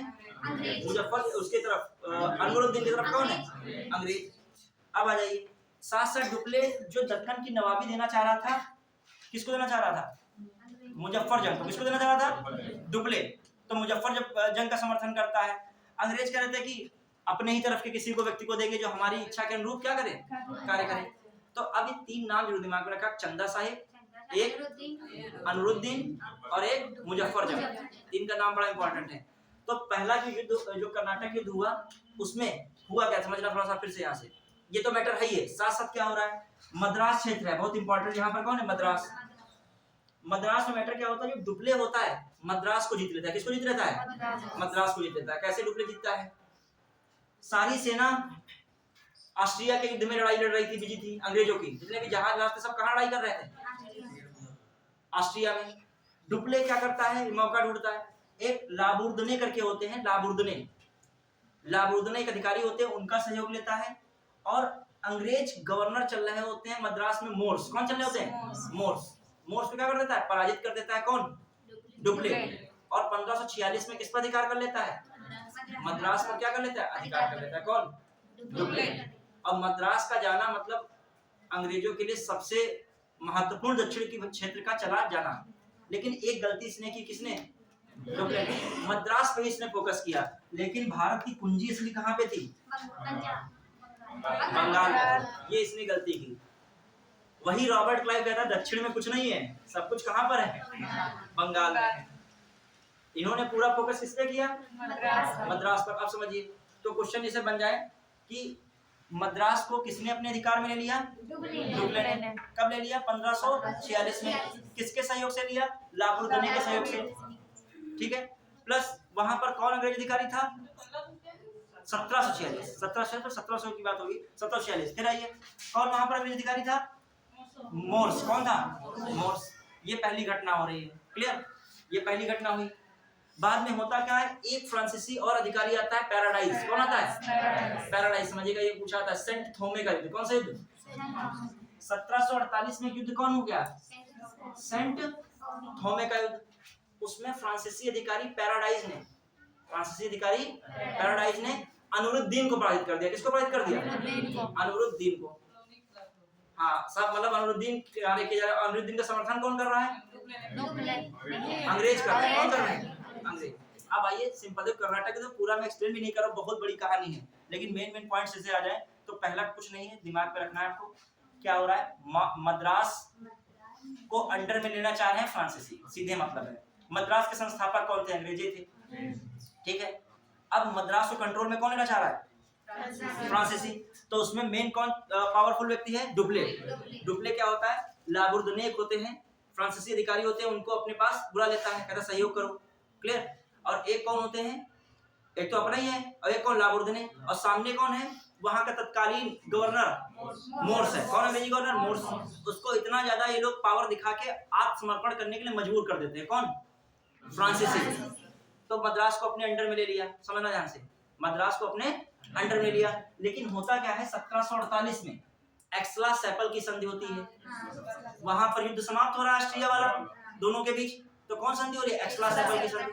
तो उस संधि के तहत मद्रास किसको देना पड़ता है? अंग्रेजों को देना पड़ता है। फिर से समझ रहे हैं, एक्सला-सैपल की संधि से मद्रास फिर से किसको मिल गया? अंग्रेजों को मिल गया। और लुइसबर्ग क्षेत्र जो यूएसए तरफ था, अमेरिका तरफ, वो किसको मिल गया? फ्रांसीसी को। तो लुइसबर्ग अपना कोई मैटर था नहीं, अपना वाला क्षेत्र जो मेन है किसको मिल गया? अंग्रेजों को। क्लियर? तो इस प्रथम युद्ध से क्वेश्चन क्या बन सकते हैं? एक सेंट थॉमे का युद्ध बन सकता है। क्या बन सकता है? एक सेंट थॉमे। और एक क्वेश्चन क्या बन सकता है? अब तुम फर्स्ट स्टूडेंट हो, पहली बार पढ़ा, तो कोई टेंशन नहीं। प्रथम कर्नाटक सबके लिए कर्नाटक युद्ध हार्ड ही हो जाता थोड़ा सा, कि कहानी बड़ा वही वैसा एक जैसे नाम लगते हैं, अजीब अजीब नाम है, बहुत ज्यादा यूज होते भी नहीं नाम है। जैसे क्लाइव है, नाम बार बार पढ़ रहे हो, बैटिंग है बार बार। अब मोर्स कौन पढ़ता है? लाबुर्दने कौन पढ़ता है? डुप्ले पढ़ते हो। अब इसके अंदर की बातें 2-3 पॉइंट्स लिख लीजिएगा। लिखिएगा प्रथम युद्ध में। ठीक है, बहुत पॉइंटेड में लिखाऊंगा। ऐसे तो बहुत मैंने पिछली बार पढ़ा था, कर्नाटक बहुत एक्सप्लेन करके पढ़ाया था, शायद भी पढ़े होंगे। ठीक है, नोट्स पुराना देखिएगा, हमने बहुत एक्सप्लेन किया था उसमें। हाँ, फटाक से लिखिएगा। डुप्ले ने पहले बार लिखिएगा कर्नाटक युद्ध का तत्कालीन कारण। एक मिनट पॉइंट लिखिए, कर्नाटक युद्ध का तत्कालीन कारण। कर्नाटक युद्ध का तत्कालीन कारण अंग्रेज अधिकारी कैप्टन बर्नेट, अंग्रेज अधिकारी कैप्टन बर्नेट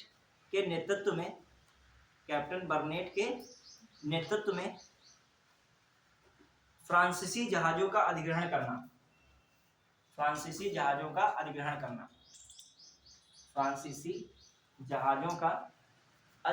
करना।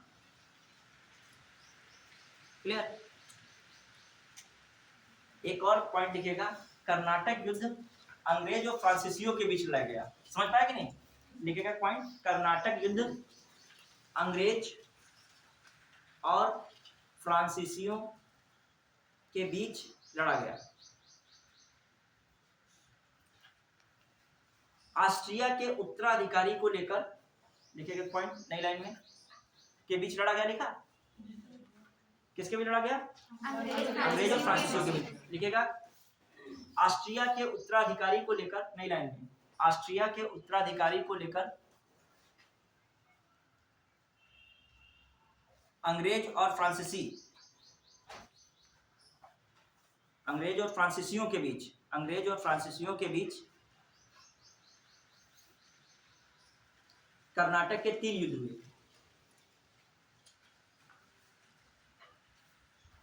हालांकि वहां युद्ध हो रहा था, लेकिन भारत में भी कर्नाटक के 3 युद्ध माना जाता है। किसको लेकर? तीनों का संबंध किससे है?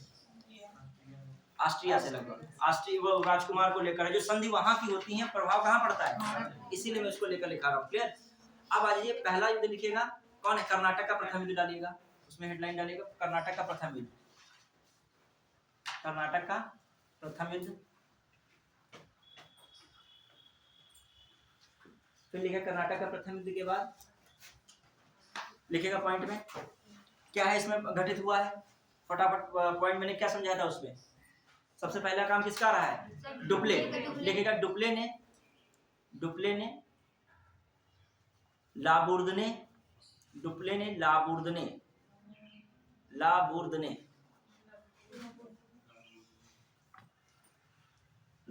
कहीं कहीं लिख जाता है, लाबुर्देन लिख लो, लाबुर्देन। देखो रियल में नाम क्या है, फ्रांस का वर्ड है, या कंपनी लिखता है वो। आप कंपनी पढ़ते तो वो कंपेन पता नहीं क्या वर्ड लिखेगा, तो एक मतलब अर्थ निकलता है। लाबुर्देन कुछ इस तरीके का वर्ड मिल जाए तो आप समझ लीजिएगा, ठीक है। लाबुर्देन के सहयोग से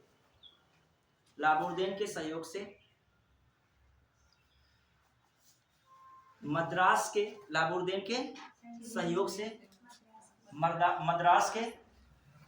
अंग्रेज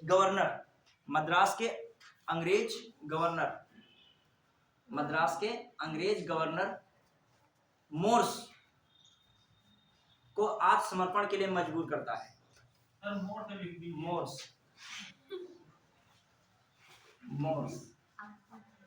मोर्स को आत्मसमर्पण के लिए मजबूर किया। मोर्स को आत्मसमर्पण के लिए क्या किया? मजबूर किया, मतलब इन्होंने आत्मसमर्पण कर दिया, ठीक है। लिखेगा नई लाइन में, पेन को थोड़ा हल्का पकड़ा, कुछ लोग पेन को दबा के पकड़ते हैं, मतलब तो बढ़ता ही नहीं पेन है, ठीक है। हाँ, इंटर कैसे जो है हिंदी वगैरह खींचे हो गए निबंध वगैरह उसमें, ठीक है। हाँ, फिर आइए अगला थोड़ा लिखेगा नई पॉइंट में, डुप्ले ने सहायक नीति को शुरू किया। अब सहायक नीति में पॉइंट लिखेगा, जो क्वेश्चन है सहायक नीति का संस्थापक कौन था? डुप्ले। और सहायक नीति का प्रयोग व्यवहारिक रूप से सबसे ज्यादा किसने किया? वेलेस्ली ने जो सहायक नीति का प्रयोग किया, तो उसमें जो सीक्वेंस क्या था, जो अधिग्रहण का राज्यों कवर किया था ना वेलेस्ली ने, वेलेस्ली का टाइम पीरियड क्या था? 1798 से कब तक था? 1805 या 6 तक था। किसका टाइम पीरियड? वेलेस्ली ने सहायक संधि के तहत अपने राज्यों को कवर किया, तो उनका सीक्वेंस क्या था?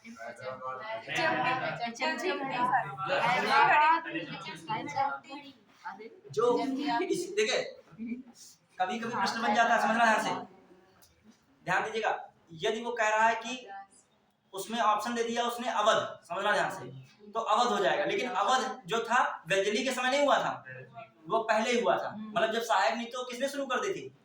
डुप्ले 1746 के आसपास का टाइम है, और वो कहाँ जा रहे हो? 1798 में। तो इसका प्रयोग, इसका मतलब पहले भी हो चुका था। लेकिन जब ये कह रहा है वेलेस्ली की सहायक नीति के अनुसार राज्यों का क्या क्रम, तब उसमें पहला कौन रहेगा? मैंने एक शॉर्टकट लिखा था HMT, घड़ी है आपकी बस, तो इसमें निकला H Hyderabad, M T Tanjore, HMT घड़ी हटा दीजिए, आप A अवध, आप पेशवा, आपकी है बस, D फॉर बराज, और S फॉर ग्वालियर के सिंधिया, ठीक है। तो कुल मिला के कोई टेंशन ना लीजिए, जब आगे टॉपिक आएगा ना विस्तार, उसमें बताता हूँ। मतलब हर समय इन चीजों को क्या रखो, याद रखो। हड़प नीति किसने शुरू की थी? डलहौजी तो हड़प नीति के जितने भी क्षेत्र थे उनके, सतारा, जयपुर, संबलपुर, बघाट, उदयपुर, झांसी, ठीक है, करौली, ये सब एकदम तुरंत दिमाग में आपको सीक्वेंस और सन के साथ, ज्यादा टाइम नहीं होना, सन के साथ में लिख दूं, ठीक है, हर टाइम इनको याद करना पड़ेगा, सिलेक्शन चाहते हो रियल में। हाँ, प्रयास यदि आपका मतलब ऐसी लड़ाई करना चाह रहे हैं जिसमें फाइट में हो, क्लियर। अब आ जाइए, क्या है मामला इसमें, लिखेगा फटाक से। डुप्ले ने सहायक नीति शुरू की, एक लाइन लिखेगा डुप्ले की सहायक नीति। यूरोपीय सैनिकों को भारतीय राजाओं के खर्चे पर रखना, सीधा मतलब है यूरोपीय सैनिकों को भारतीय राजाओं के खर्चे पर रखना, भारतीय राजाओं के खर्चे पर रखना, क्लियर। तो ये किसके संबंध में है, कर्नाटक के जो है सहायक संधि में डुप्ले की बात आ रही है। फिर लिखे डुप्ले ने मद्रास को जीता। डुप्ले ने किसको जीत लिया था, डुप्ले ने, मतलब हमने बीच में इसके बारे में डुप्ले की बात लिखा दी, ठीक है। डुप्ले ने किसको जीत लिया, मद्रास को जीत लिया। फिर आइए अगला पॉइंट लिखेगा, फ्रांसीसी अधिकारी पैराडाइज लिख पाओगे, फ्रांसीसी अधिकारी पैराडाइज ने सेंट थॉमे के युद्ध में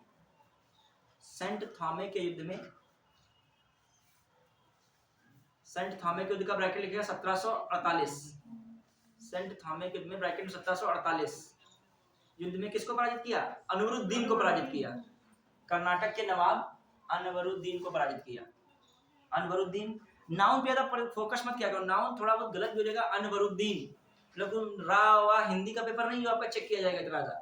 अनवरुद्दीन लिख पाओगे, यदि हिंदी का बोलेंगे तो उसमें मात्रा बहुत देखी जाती है। इसमें अब कोई नाम अपना कुछ और से लिखता है, कोई उसी नाम कुछ और से, इतना गलती नहीं मानी जाती। अनवरुद्दीन को क्या किया, पराजित किया। अब मामला ये बन रहा है, अब लिखेगा ऑस्ट्रिया में, लिखेगा नई लाइन में, ऑस्ट्रिया में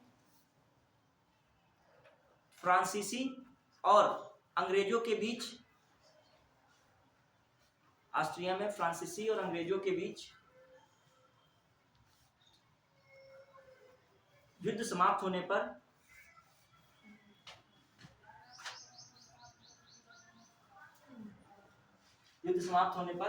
एक्सला सापेल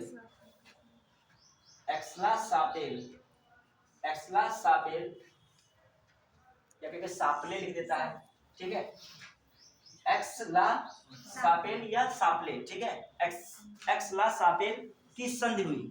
युद्ध समाप्त पर कौन संधि हुई, एक्सला सापेल की संधि हुई, जिसमें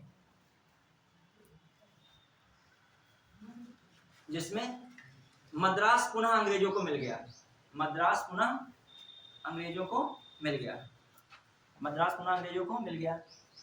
क्लियर।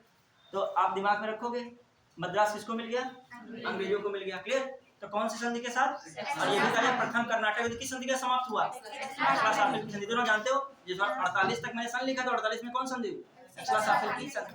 फिर लिखेगा कर्नाटक का द्वितीय युद्ध,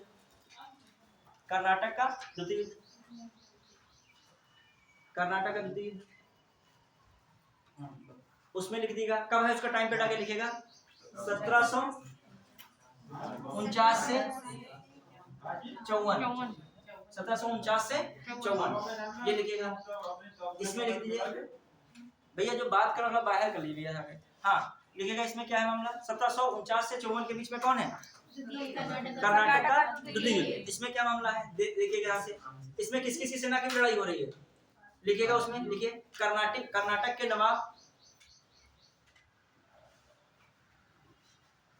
के नवाब अनवरुद्दीन के विरुद्ध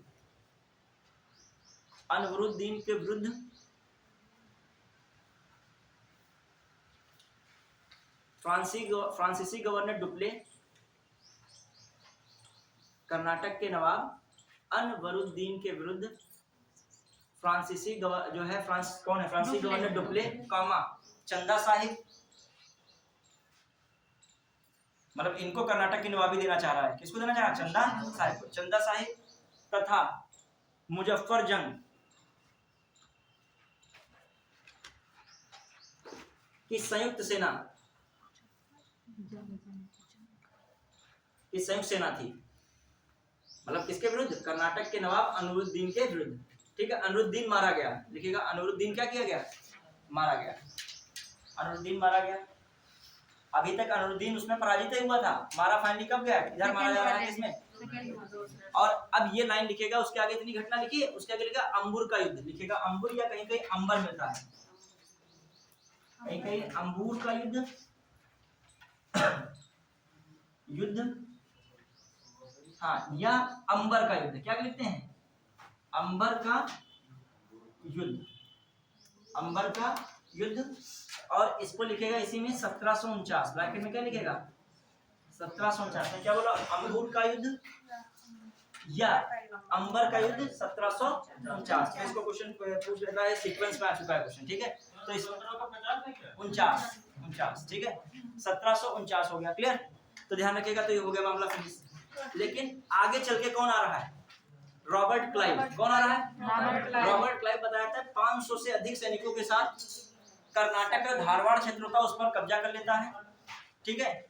और लगभग क्या रहता है वहां पे, उसे अर्काट का घेरा कहा था, उसे क्या कहा था, अर्काट का, मतलब उसने इतना जीत लिया, फिर से मतलब मजबूर कर दिया किसको वहां से भागने पर, फ्रांसीसी को, क्लियर, अर्काट के घेरे से, मतलब उसने ऐसी वापसी की जो कर्नाटक का अधिकांश भाग था किसके पक्ष में ले आया, भले अनरुद्दीन हार गया, लेकिन अंग्रेज, अनरुद्दीन के साथ कौन था, अंग्रेज।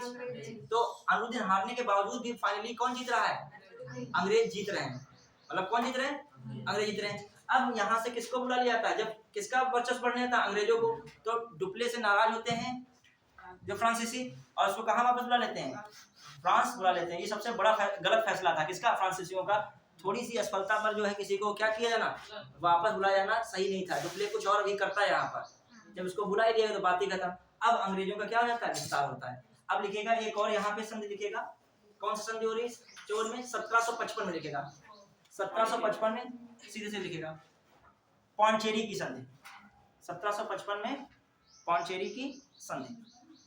अगर टाइम कम है ना, इसमें बहुत कुछ इसमें बताना है, लेकिन मेन पॉइंट पे ये क्या है, 1755 में कौन संधि, पौंडचेरी की संधि, क्लियर। देखो इस संधि में मैटर क्या रहता है, बहुत ज्यादा कुछ निर्णय नहीं निकलता है, लेकिन इसमें वर्चस्व किसका बढ़ जाता है, अंग्रेजों का। अब देखिए क्या है, थोड़ा पौंडचेरी के विषय में देखोगे, क्वेश्चन इस पे आ रहा है। पौंडचेरी पर डचों ने भी अपना निवेश स्थापित किया, पौंडचेरी पर डेनिसों ने भी अपना निवेश स्थापित किया, ठीक है।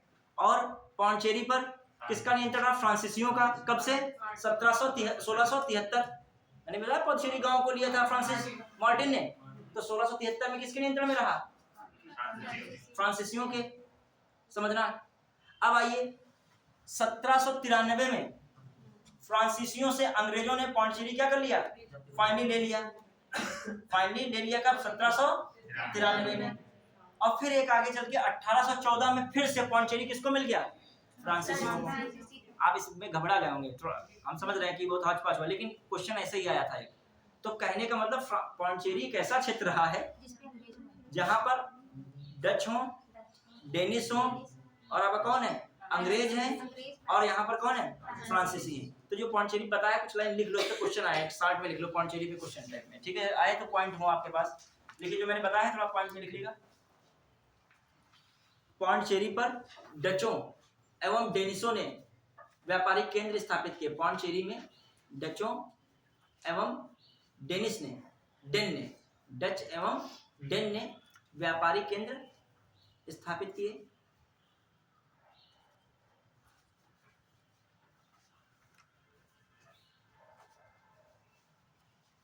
पौंडचेरी फ्रांसीसियों का व्यापारिक केंद्र रहा, पौंडचेरी फ्रांसीसियों का व्यापारिक केंद्र रहा।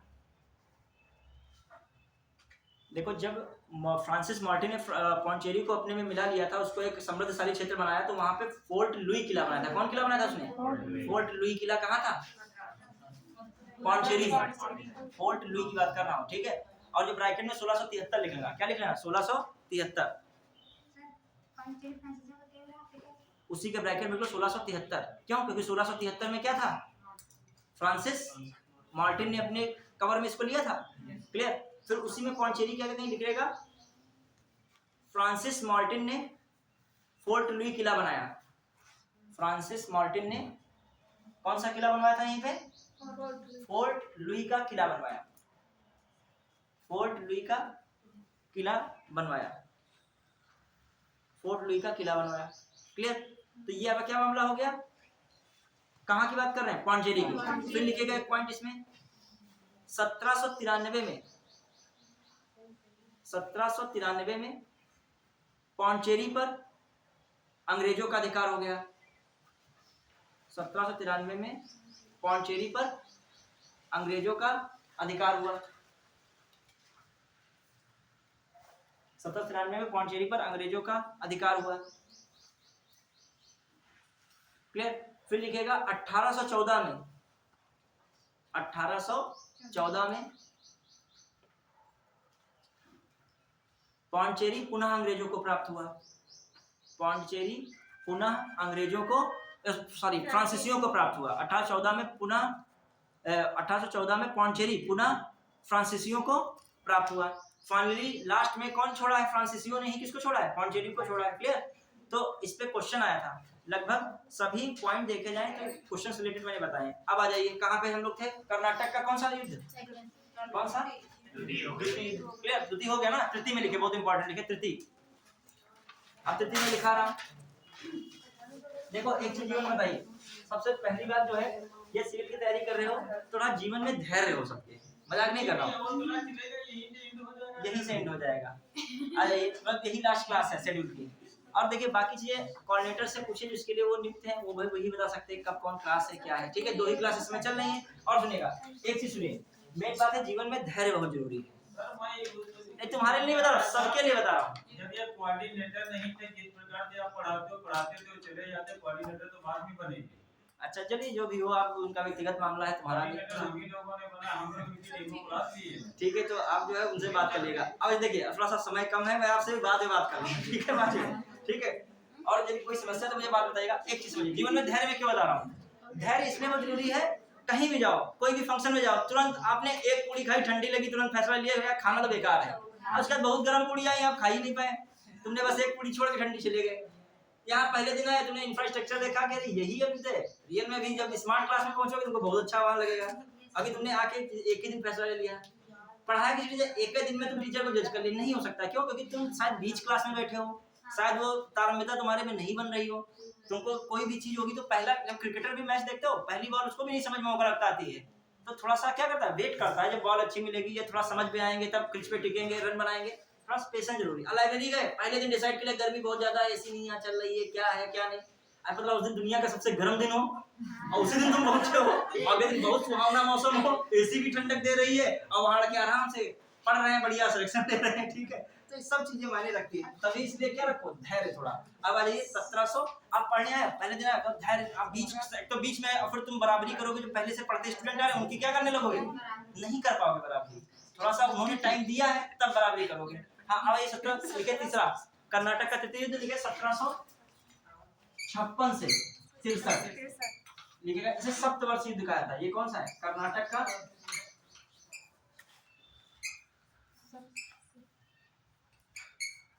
तृतीय युद्ध। ठीक है, कर्नाटक का तृतीय युद्ध, और इसे क्या कहते हैं, सप्तवर्षीय युद्ध। क्या कहा था, सप्तवर्षीय युद्ध कहा जा रहा है। इसमें मेन जो घटना घटित होती है वो कौन होती है, वांडीवास का। कौन युद्ध होता है, वांडीवास का युद्ध। ये कब हुआ, 22 जनवरी 1760। और 22 जनवरी 1760 में 2 पॉइंट है इधर। एक कौन था, अंग्रेजों की तरफ से अंग्रेज अधिकारी कौन था, मैं ऊपर लिख दूं यहाँ पर, वांडीवास के में एक तरफ कौन था, अंग्रेज अधिकारी 1760 अंग्रेज अधिकारी।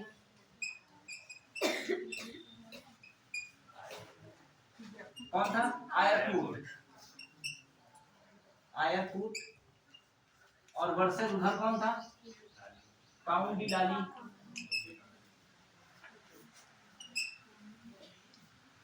डी लाली। ये कहाँ के हैं, फ्रांसीसी अधिकारी।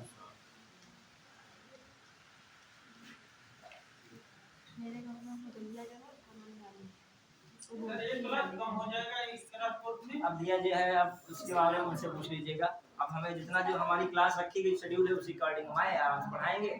आराम चले जाएंगे, फिर अगले कार्य करेंगे जाके, ठीक है। नौकरी तो मैं करता हूँ, नौकरी मिले या ना मिले, लेकिन पढ़ने का शौक है तो आपकी कक्षाओं में आता हूँ। नहीं तो इसीलिए मैं आपको पूरा सपोर्ट कर रहा हूँ, वहाँ पढ़िए, लेकिन एक सपोर्ट सिस्टम तक ही किया जाएगा।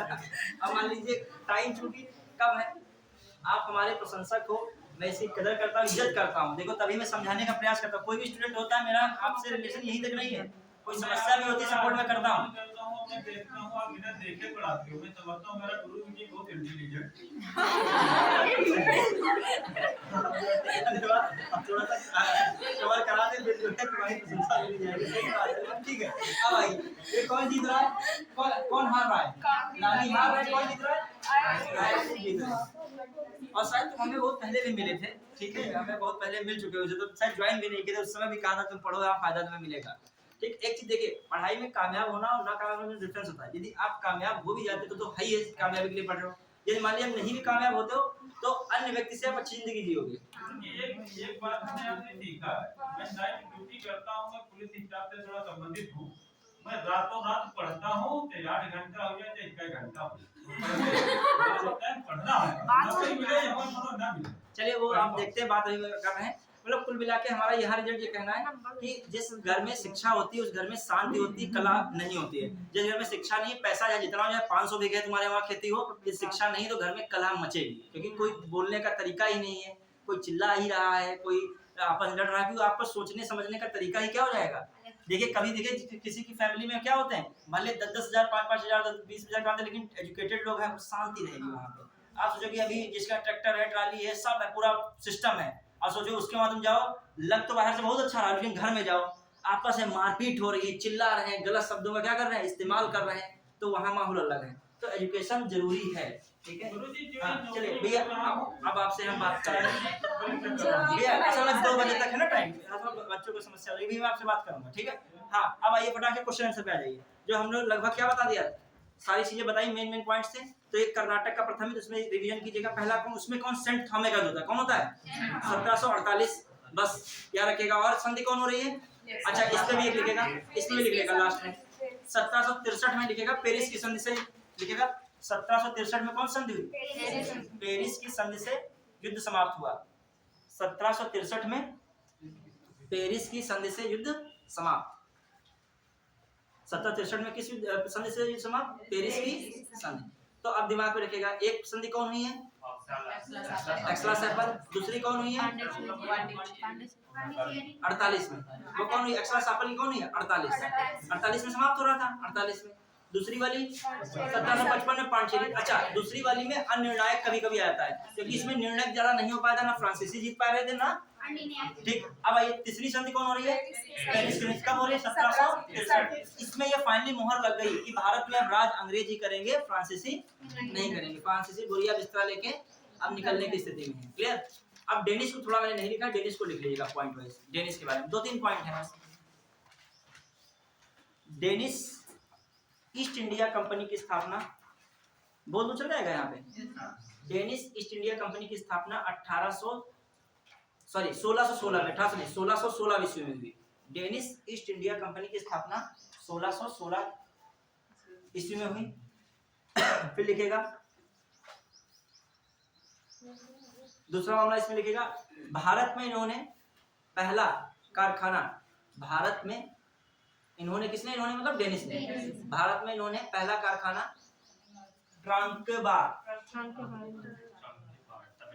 हाँ ट्रांकेबार कहे, ट्रांकोबार भी मिल जाएगा, ट्रांकेबार। कल आपसे पूछ रहा था ना, वो आज मैं भूल गया था, कौन है, तमिलनाडु, क्लियर। ट्रांकेबार तमिलनाडु में स्थापित किया। पहला कारखाना कहाँ स्थापित करें, तमिलनाडु, हाँ। फिर आ जाइए, और भी मामला इनका रहता है, लिखेगा बंगाल में श्रीरामपुर, लिखेगा बंगाल में श्रीरामपुर में अपना व्यापारिक केंद्र स्थापित किया। श्रीरामपुर, श्रीरामपुर किसका व्यापारिक केंद्र रहा, डेनिशों का। बंगाल में श्रीरामपुर में व्यापारिक केंद्र स्थापित किया।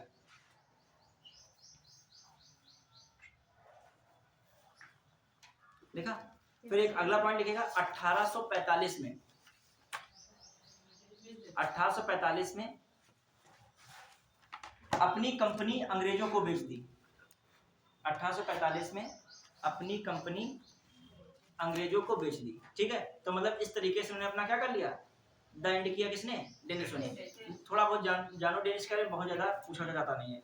अब आ जाइए अगला मामला, देखिए अब थोड़ा सा उसको देखिए, थोड़ा सा पश्चिम बंगाल को या बंगाल को, पश्चिम बंगाल के बंगाल के केंद्र कौन कौन किसके समय है। नहीं अंग्रेज नहीं, वो यूरोपीय लोग सब अलग अलग हैं। हम लोग समझते हैं यूरोपीय लोग सब आपस में एक थे, कुछ नहीं एक थे, वो इतना ज्यादा आपस में लड़ाई करते थे यूरोपीय लोग, इतना अन्य से उनकी लड़ाई नहीं होती थी। जर्मनी का तानाशाह कौन था, हिटलर। किससे उसकी लड़ाई थी, यहूदियों से। और यहूदी भी एक हिसाब से देखा जाए क्या थे, क्रिश्चियन से, मतलब बिल्कुल क्रिश्चियन नहीं है, क्रिश्चियन से पहले ही वो माने जाते हैं। कौन है, यहूदी। यहूदी एक ऐसी कौम रही है या ऐसा धर्म रहा है, बड़े उसमें टैलेंटेड लोग मिले हैं, आइंस्टीन वगैरह भी हैं, बहुत चीजों में लगे, संपन्न लोग मिले हैं, लेकिन इनको सामना हर जगह बहुत करना पड़ा। पहले इन लोगों ने ईसाई से बहुत लड़ा, ईसाई से बहुत लड़ाई की, खासकर हिटलर का जो नाजी बात था उसमें 60 लाख यहूदी क्या कर दिए गए थे, मार दिए गए। 60 लाख, समझ रहे हो कितनी बड़ी संख्या है। उसमें से 15 लाख बच्चे थे, लगभग कितने लाख बच्चे थे, 15 लाख बच्चों को किसने मार दिया था, हिटलर ने। क्लियर। क्यों मार दिया था, क्योंकि वो यहूदियों से नफरत करता था, और यहूदियों से वो नफरत तो इतना नहीं करता था, मेन जर्मनी की जनता यहूदियों को नहीं पसंद करती थी। जर्मनी में यहूदी अल्पसंख्यक थे, कम मात्रा में थे, कम संख्या में थे, लेकिन जो संख्या थी वो संपन्न थी। तो वहां जर्मन के लोगों को लगा करता था कि मेरा देश, मेरा सब, ये संख्या में कम लेकिन संपन्न क्या है, ज्यादा है। दूसरी बात, उनको ये लगा करता था प्रथम विश्व युद्ध में इन्होंने क्या किया है, मित्र राष्ट्रों का साथ दिया है, जर्मनी के साथ खड़े नहीं है। जो ज्यादा संपन्न होगा, ज्यादा बुद्धिमान होगा, वो लड़ाई का पक्षधर रहेगा ही नहीं, पहली बात तो फाइनली ये भी हो सकता है कि उन्होंने प्रयास किया हो कि क्या किया जाए, सब मामला शांत किया जाए। अब आइए, हिटलर को चाहिए था समर्थन। यदि हिटलर की जनता ने यहूदियों का विरोध किया तो जनता जिधर होगी, हिटलर क्या था, उधर था। तो हिटलर को किसने बढ़ावा दिया, हिटलर को हिटलर स्वयं ने हिटलर नहीं बना, जर्मनी की जनता ने क्या बनाया उसको, हिटलर बनाया।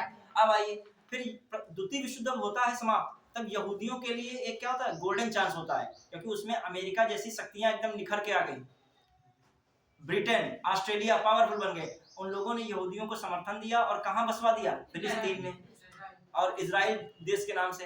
अब फिर थोड़े से बसे थे, उन्होंने अपनी पावर का इस्तेमाल करते हुए, एकता जो भी कह सकते हो, शक्ति, टेक्नोलॉजी, वो उन्होंने क्या कर लिया, वहां पर विस्तार किया। लेकिन आए दिन यहूदियों को मारा भी जाता। अभी ऑस्ट्रेलिया में घटना घटित होगी, डॉक्टर जो थी वो यहूदियों को मारने की क्या देती थी, मेडिसिन इत्यादि देती थी, ठीक है। बहुत सारा एक घटनाक्रम निकला था, आपने न्यूज़पेपर पढ़ा होगा। तो यहाँ से यहूदियों का देखा जाए, मतलब वो डॉक्टर थी, नर्स थी, वो गलत इंजेक्शन का इस्तेमाल कर रही थी कि जो पकड़ी गई तो कह रही थी कि मैंने बहुत सारे यहूदियों को मारा है, मौत के घाट उतारा है। तो मतलब डॉक्टर जैसे प्रोफेशन में आप यदि करते हो तो फिर विश्वास ही आदमी का क्या हो जाएगा, हट जाएगा। मतलब यहूदियों को वहां तक नहीं छोड़ा जा रहा है, कहां तक, ऑस्ट्रेलिया तक, जहां जहां बसे। चलिए आगे हम लोग देख रहे हैं, वो अलग मैटर है। अब एक क्वेश्चन आंसर फटाक से। हिटलर भी अपने आप में हिटलर को जनता ही बनाती है, और क्या, हिटलर जनता ही बनाती है। कभी किसी प्रमुख को बनता है कोई प्रमुख, अपने आप बन ही नहीं सकता है। तुम नेता अपने आप नहीं बन सकते हो, नेता तुमको कौन बनाएगा, और यदि अपने आप नेता बने तो वो टेम्परेरी नेता हो, ठीक है, आपका अस्तित्व नहीं है बहुत दिन तक। देखो चलिए भैया क्वेश्चन पे आ जाइए। हाँ क्वेश्चन पे आ जाते हैं।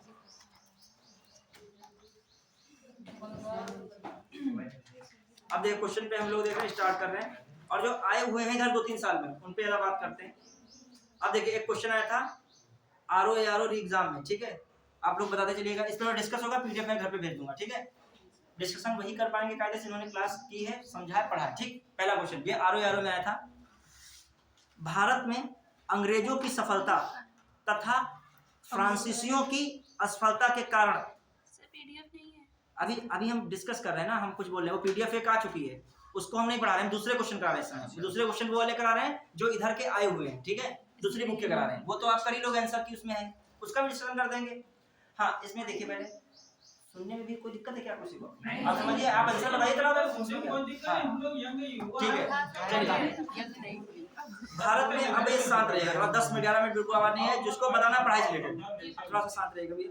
हाँ, भारत में अंग्रेजों की सफलता तथा फ्रांसीसियों की असफलता के कारण, किसकी सफलता की बात कर रहे हैं, अंग्रेजों की सफलता, फ्रांसीसियों की असफलता के कारण के संदर्भ में निम्न में से कौन से कथन सही हैं। 2 कथन दिए, कितने कथन दिए, 2। इसलिए ट्रेंड रहता है उसमें होगा केवल एक, केवल 2, एक और दोनों, ना तो एक ना तो 2, ठीक है। पहला स्टेटमेंट दिया है, मतलब सीधा सीधा मतलब है, अंग्रेज क्यों सफल रहे, फ्रांसीसी क्यों असफल रहे, कारण बताओ, पहला पॉइंट है। अंग्रेजों को बंगाल विजय से अपार धन और जनशक्ति का मिलना। कल मैं बता रहा था 1757 प्लासी का युद्ध, 1764 बक्सर का युद्ध है, 57 से उनको धन मिलना शुरू हो गया था बंगाल से। अपार धन मिला कि नहीं मिला? तो इनको कुछ ऐसा हो रहा है क्या? नहीं। तो पहली बात क्या है? सही। अगला स्टेटमेंट, अंग्रेजों के पास बेहतर नौसैनिक ताकत। ये भी मैंने कुछ दिन ही बताया कि अंग्रेज आखिर क्यों सफल रहे, उनके पास नौसेना सबसे काफी थी, तो इसीलिए वो सफल रहे। तो ये भी दोनों क्या दोनों सही है। ये आरो यारो में क्वेश्चन आया था। अब आ जाइए अगला,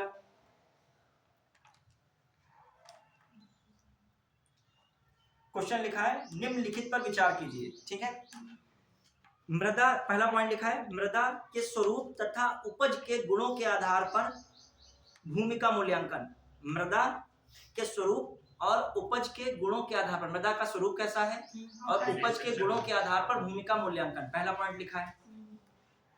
फिर आइए अगला पॉइंट लिखा है युद्ध में चलती फिरती तोपों का उपयोग। युद्ध में चलती फिरती तोपों का उपयोग।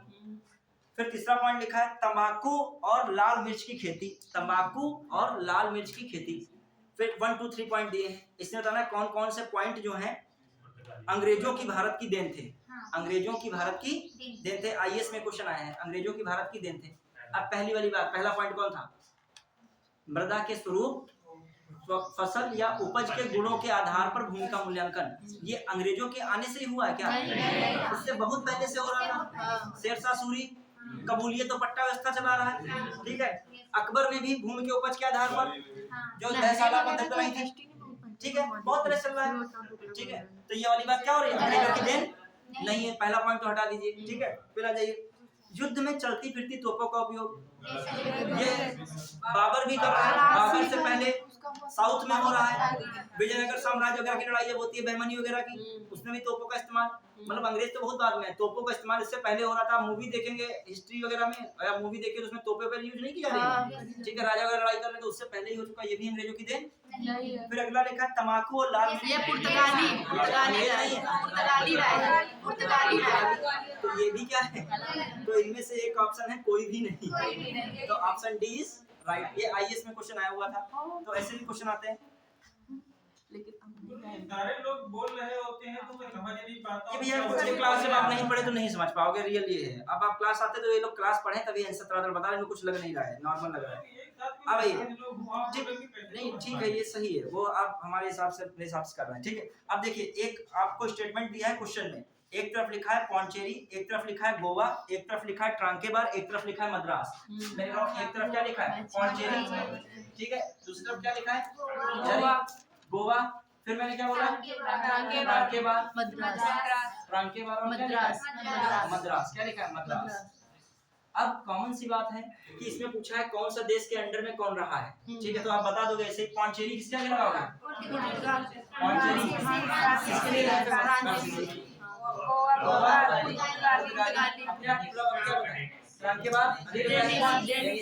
और मद्रास, यही ऑप्शन दिया भी है इन्होंने। ठीक है, ठीक। अच्छा, उन्होंने मद्रास के ऑप्शन में लिख दिया है, अंग्रेज नहीं, वहाँ डच लिखा है, तो मद्रास। अब देखिए गलत नहीं, आपने जब तीनों देख लिए हैं, ठीक है, तब एक आपका डच ही बच रहा है। कौन बच रहा है? डच। तो डच किसके साथ लगा दोगे?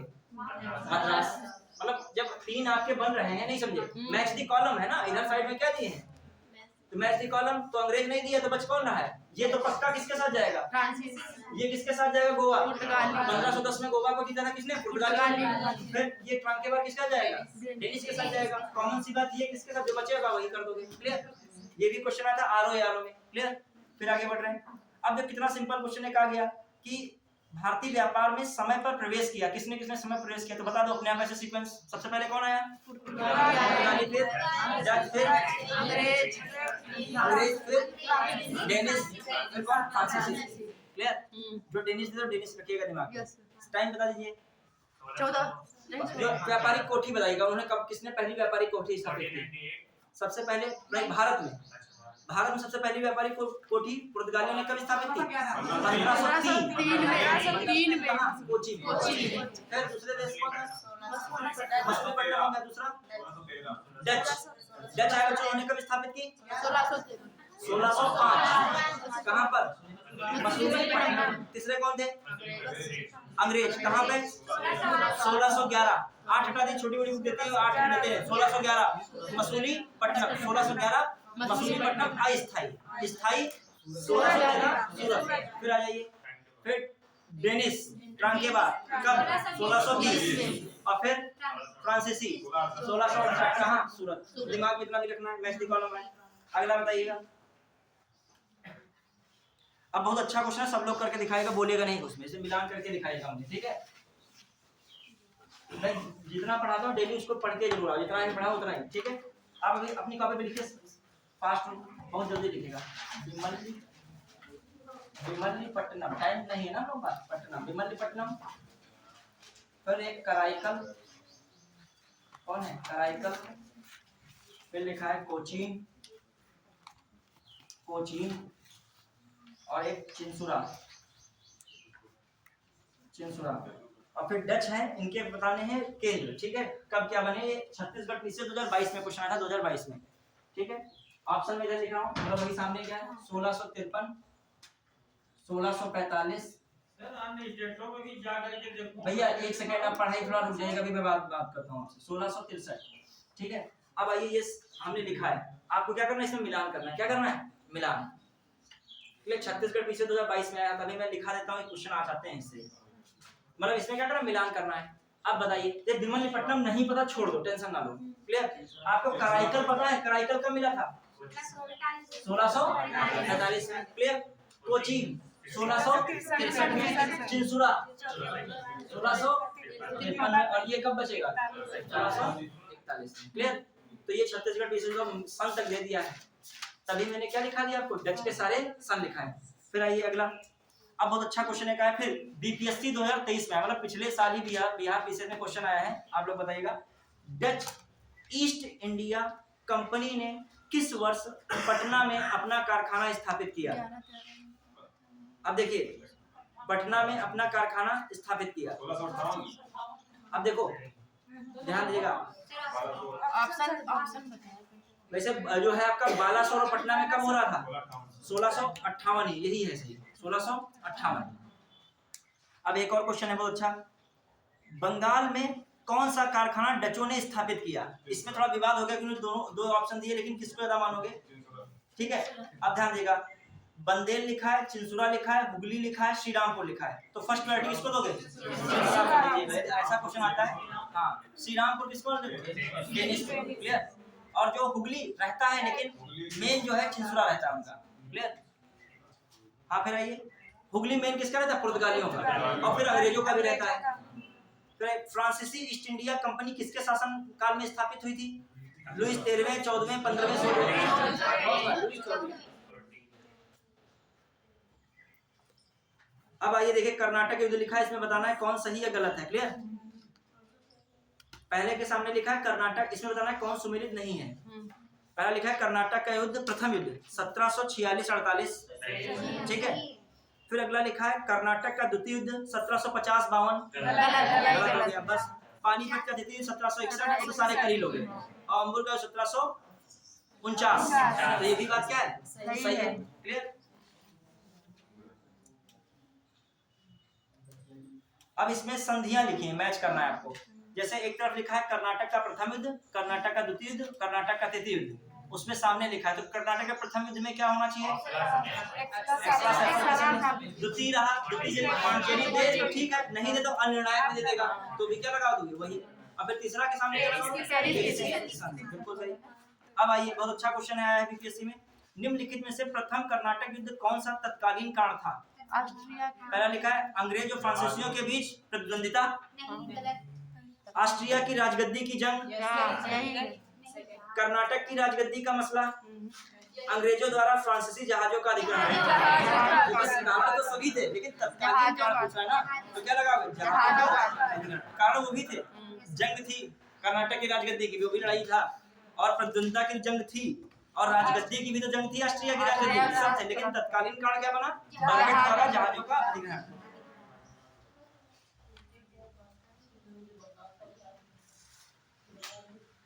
सन वर्ष 1613 में अंग्रेजी ईस्ट इंडिया कंपनी को एक कारखाना स्थापित करने की अनुमति कहाँ मिली थी, 1613 में सिंपल कहाँ मिली थी, सूरत में। कहाँ मिली थी, सूरत में।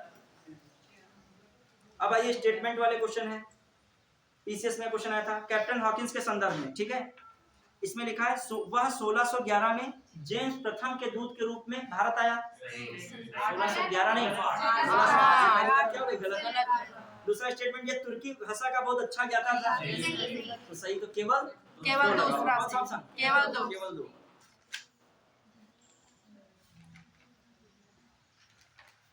अब किस मुगल सम्राट के समय ईस्ट इंडिया कंपनी ने भारत में सर्वप्रथम कारखाना स्थापित किया? जहांगीर। भारत में कब स्थापित हो रहा है?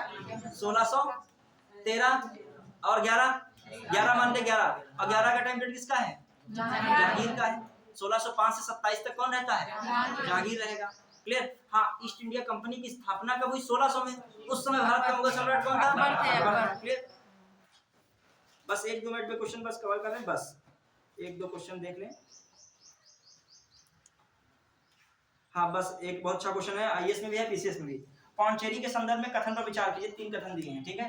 पहला लिखा है पौंडचेरी पर कब्जा करने वाली पहली यूरोपीय शक्ति पुर्तगाली थे। पहले यूरोपीय शक्ति कौन थे? पुर्तगाली थे।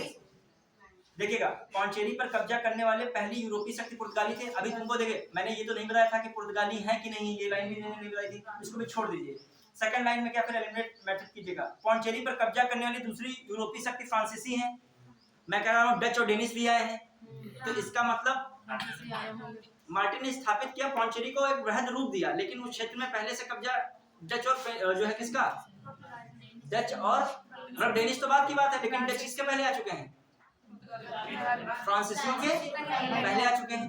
देखिए, पौंडचेरी पहले से क्षेत्र चल रहा था वेलिकोंडा में, लेकिन इसने उस गांव को लिया, किस गांव को? पौंडचेरी को एक बड़ा स्तर दिया, लेकिन क्षेत्र तो पहले भी रहा। वहां पर कौन अपना केंद्र बनाया था? डच भी बनाए थे, डेनिश भी बनाए थे, और पुर्तगाली का मैंने वर्ड यूज नहीं किया था, ठीक है। अभी आइए, तीसरा पॉइंट क्या दिया है, तो मतलब देखिए, पौंडचेरी पर कब्जा करने वाली दूसरी यूरोपीय शक्ति फ्रांसीसी थे, तो इस पे विचार कीजिएगा। दूसरी शक्ति कैसे हो सकते हैं? इनसे पहले कौन आ रहा है? डच आ रहा है ना, और डच ने भी कहां पे अधिकार किया है? पौंडचेरी में। तो ये वाली बात क्या हो सकती है? गलत हो सकती है। विचार कीजिए, मैंने कहा डच का भी इस पे अधिकार है, डेनिश का भी रहा है, और डच किससे पहले आए हैं? फ्रांसीसी थे, तो दूसरी शक्ति फ्रांसीसी कैसे बन सकते हैं? क्लियर? तो ये वाली बात क्या हो रही है? गलत। फिर ये एक और सेंटेंस लिखा है, अंग्रेजों ने कभी पौंडचेरी पर कब्जा नहीं किया। गलत है, वो 1793 में कर रहे हैं। अब देखिए, ऑप्शन देखेगा, इसमें लिखा है केवल एक, यही सही। ठीक है, 2 और 3 नहीं, ठीक है, 3 तो पक्का गलत, तो 2 भी गलत हो गया। फिर एक में लिखा केवल 3, ये भी एलिमिनेट कर गलत हो जाएगा, और फिर 1, 2, 3 ये भी गलत हो जाएगा। अब देखो, एलिमिनेशन मेथड इतना ही पता होता कि पौंडचेरी पर कब्जा अंग्रेजों ने कभी ना कभी किया है, तो जहां जहां 3-3 आता उस ऑप्शन क्या कर देते, तो इसमें से केवल एक। तो इसका मतलब पौंडचेरी पर पहला कब्जा करने वाली शक्ति कौन है? पुर्तगाली। अब पौंडचेरी एक ऐसा क्षेत्र है, सबने उस पर क्या किया? लगभग अधिकार किया। पुर्तगालियों ने भी, डचों ने भी, डेनिशों ने भी, अंग्रेजों ने भी, फ्रांसीसियों ने भी। क्लियर? तो केवल एक।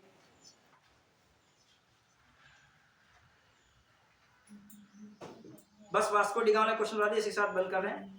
वास्को डिगामा स्टेटमेंट है छत्तीसगढ़ पीछे 2022 में आया, मतलब अभी 1-2 साल के आसपास वाले क्वेश्चन, तभी मैं बोल रहा हूँ। ये क्वेश्चन वही है जो आसपास आए हैं, ठीक है।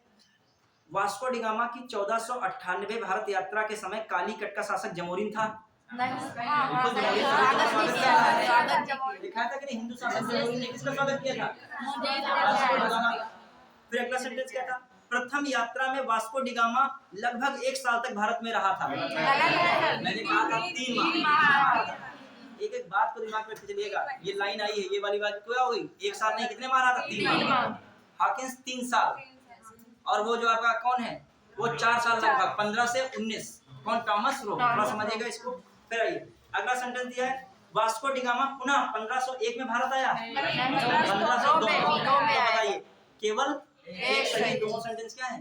अब देखो, समीक्षा अधिकारी पीसीएस ऐसे ही क्वेश्चन देगा, बहुत डायरेक्ट नहीं देगा, कुछ ना कुछ उसके अंदर की वो बात देगा जो कायदे से उसने स्टूडेंट ने पढ़ा वही कर पाएगा। Vasco da Gama.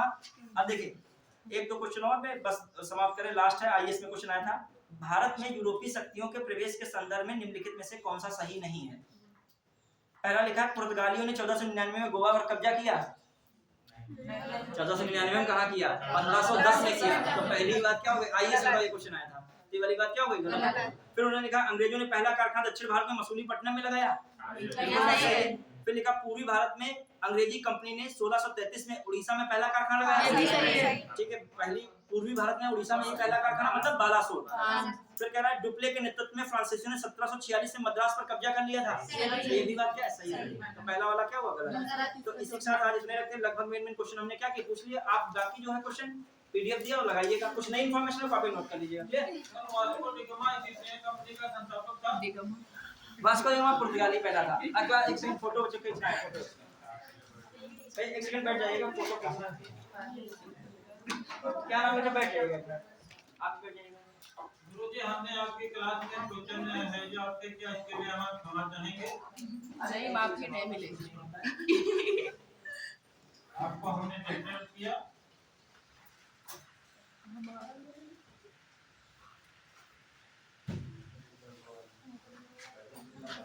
ठीक है, अटेंडेंस वो लगी जाएगी फर्स्ट मीटिंग के बाद। हमने लगाया था, हमने हमसे लगवा लेंगे अटेंडेंस। ठीक है, और रेगुलर रहिए तो फायदा मिलेगा। जो नए वाले स्टूडेंट आप पेशेंस रखें। सिविल की तैयारी का सबसे बड़ी चीज क्या है? धैर्य। धीरे धीरे सब मतलब बनेगा माहौल उस हिसाब से। तो फायदा तो हो रहा है कि नहीं बताइए? क्या हो रहा है? अरे अटेंडेंस का पूछ रहे आपको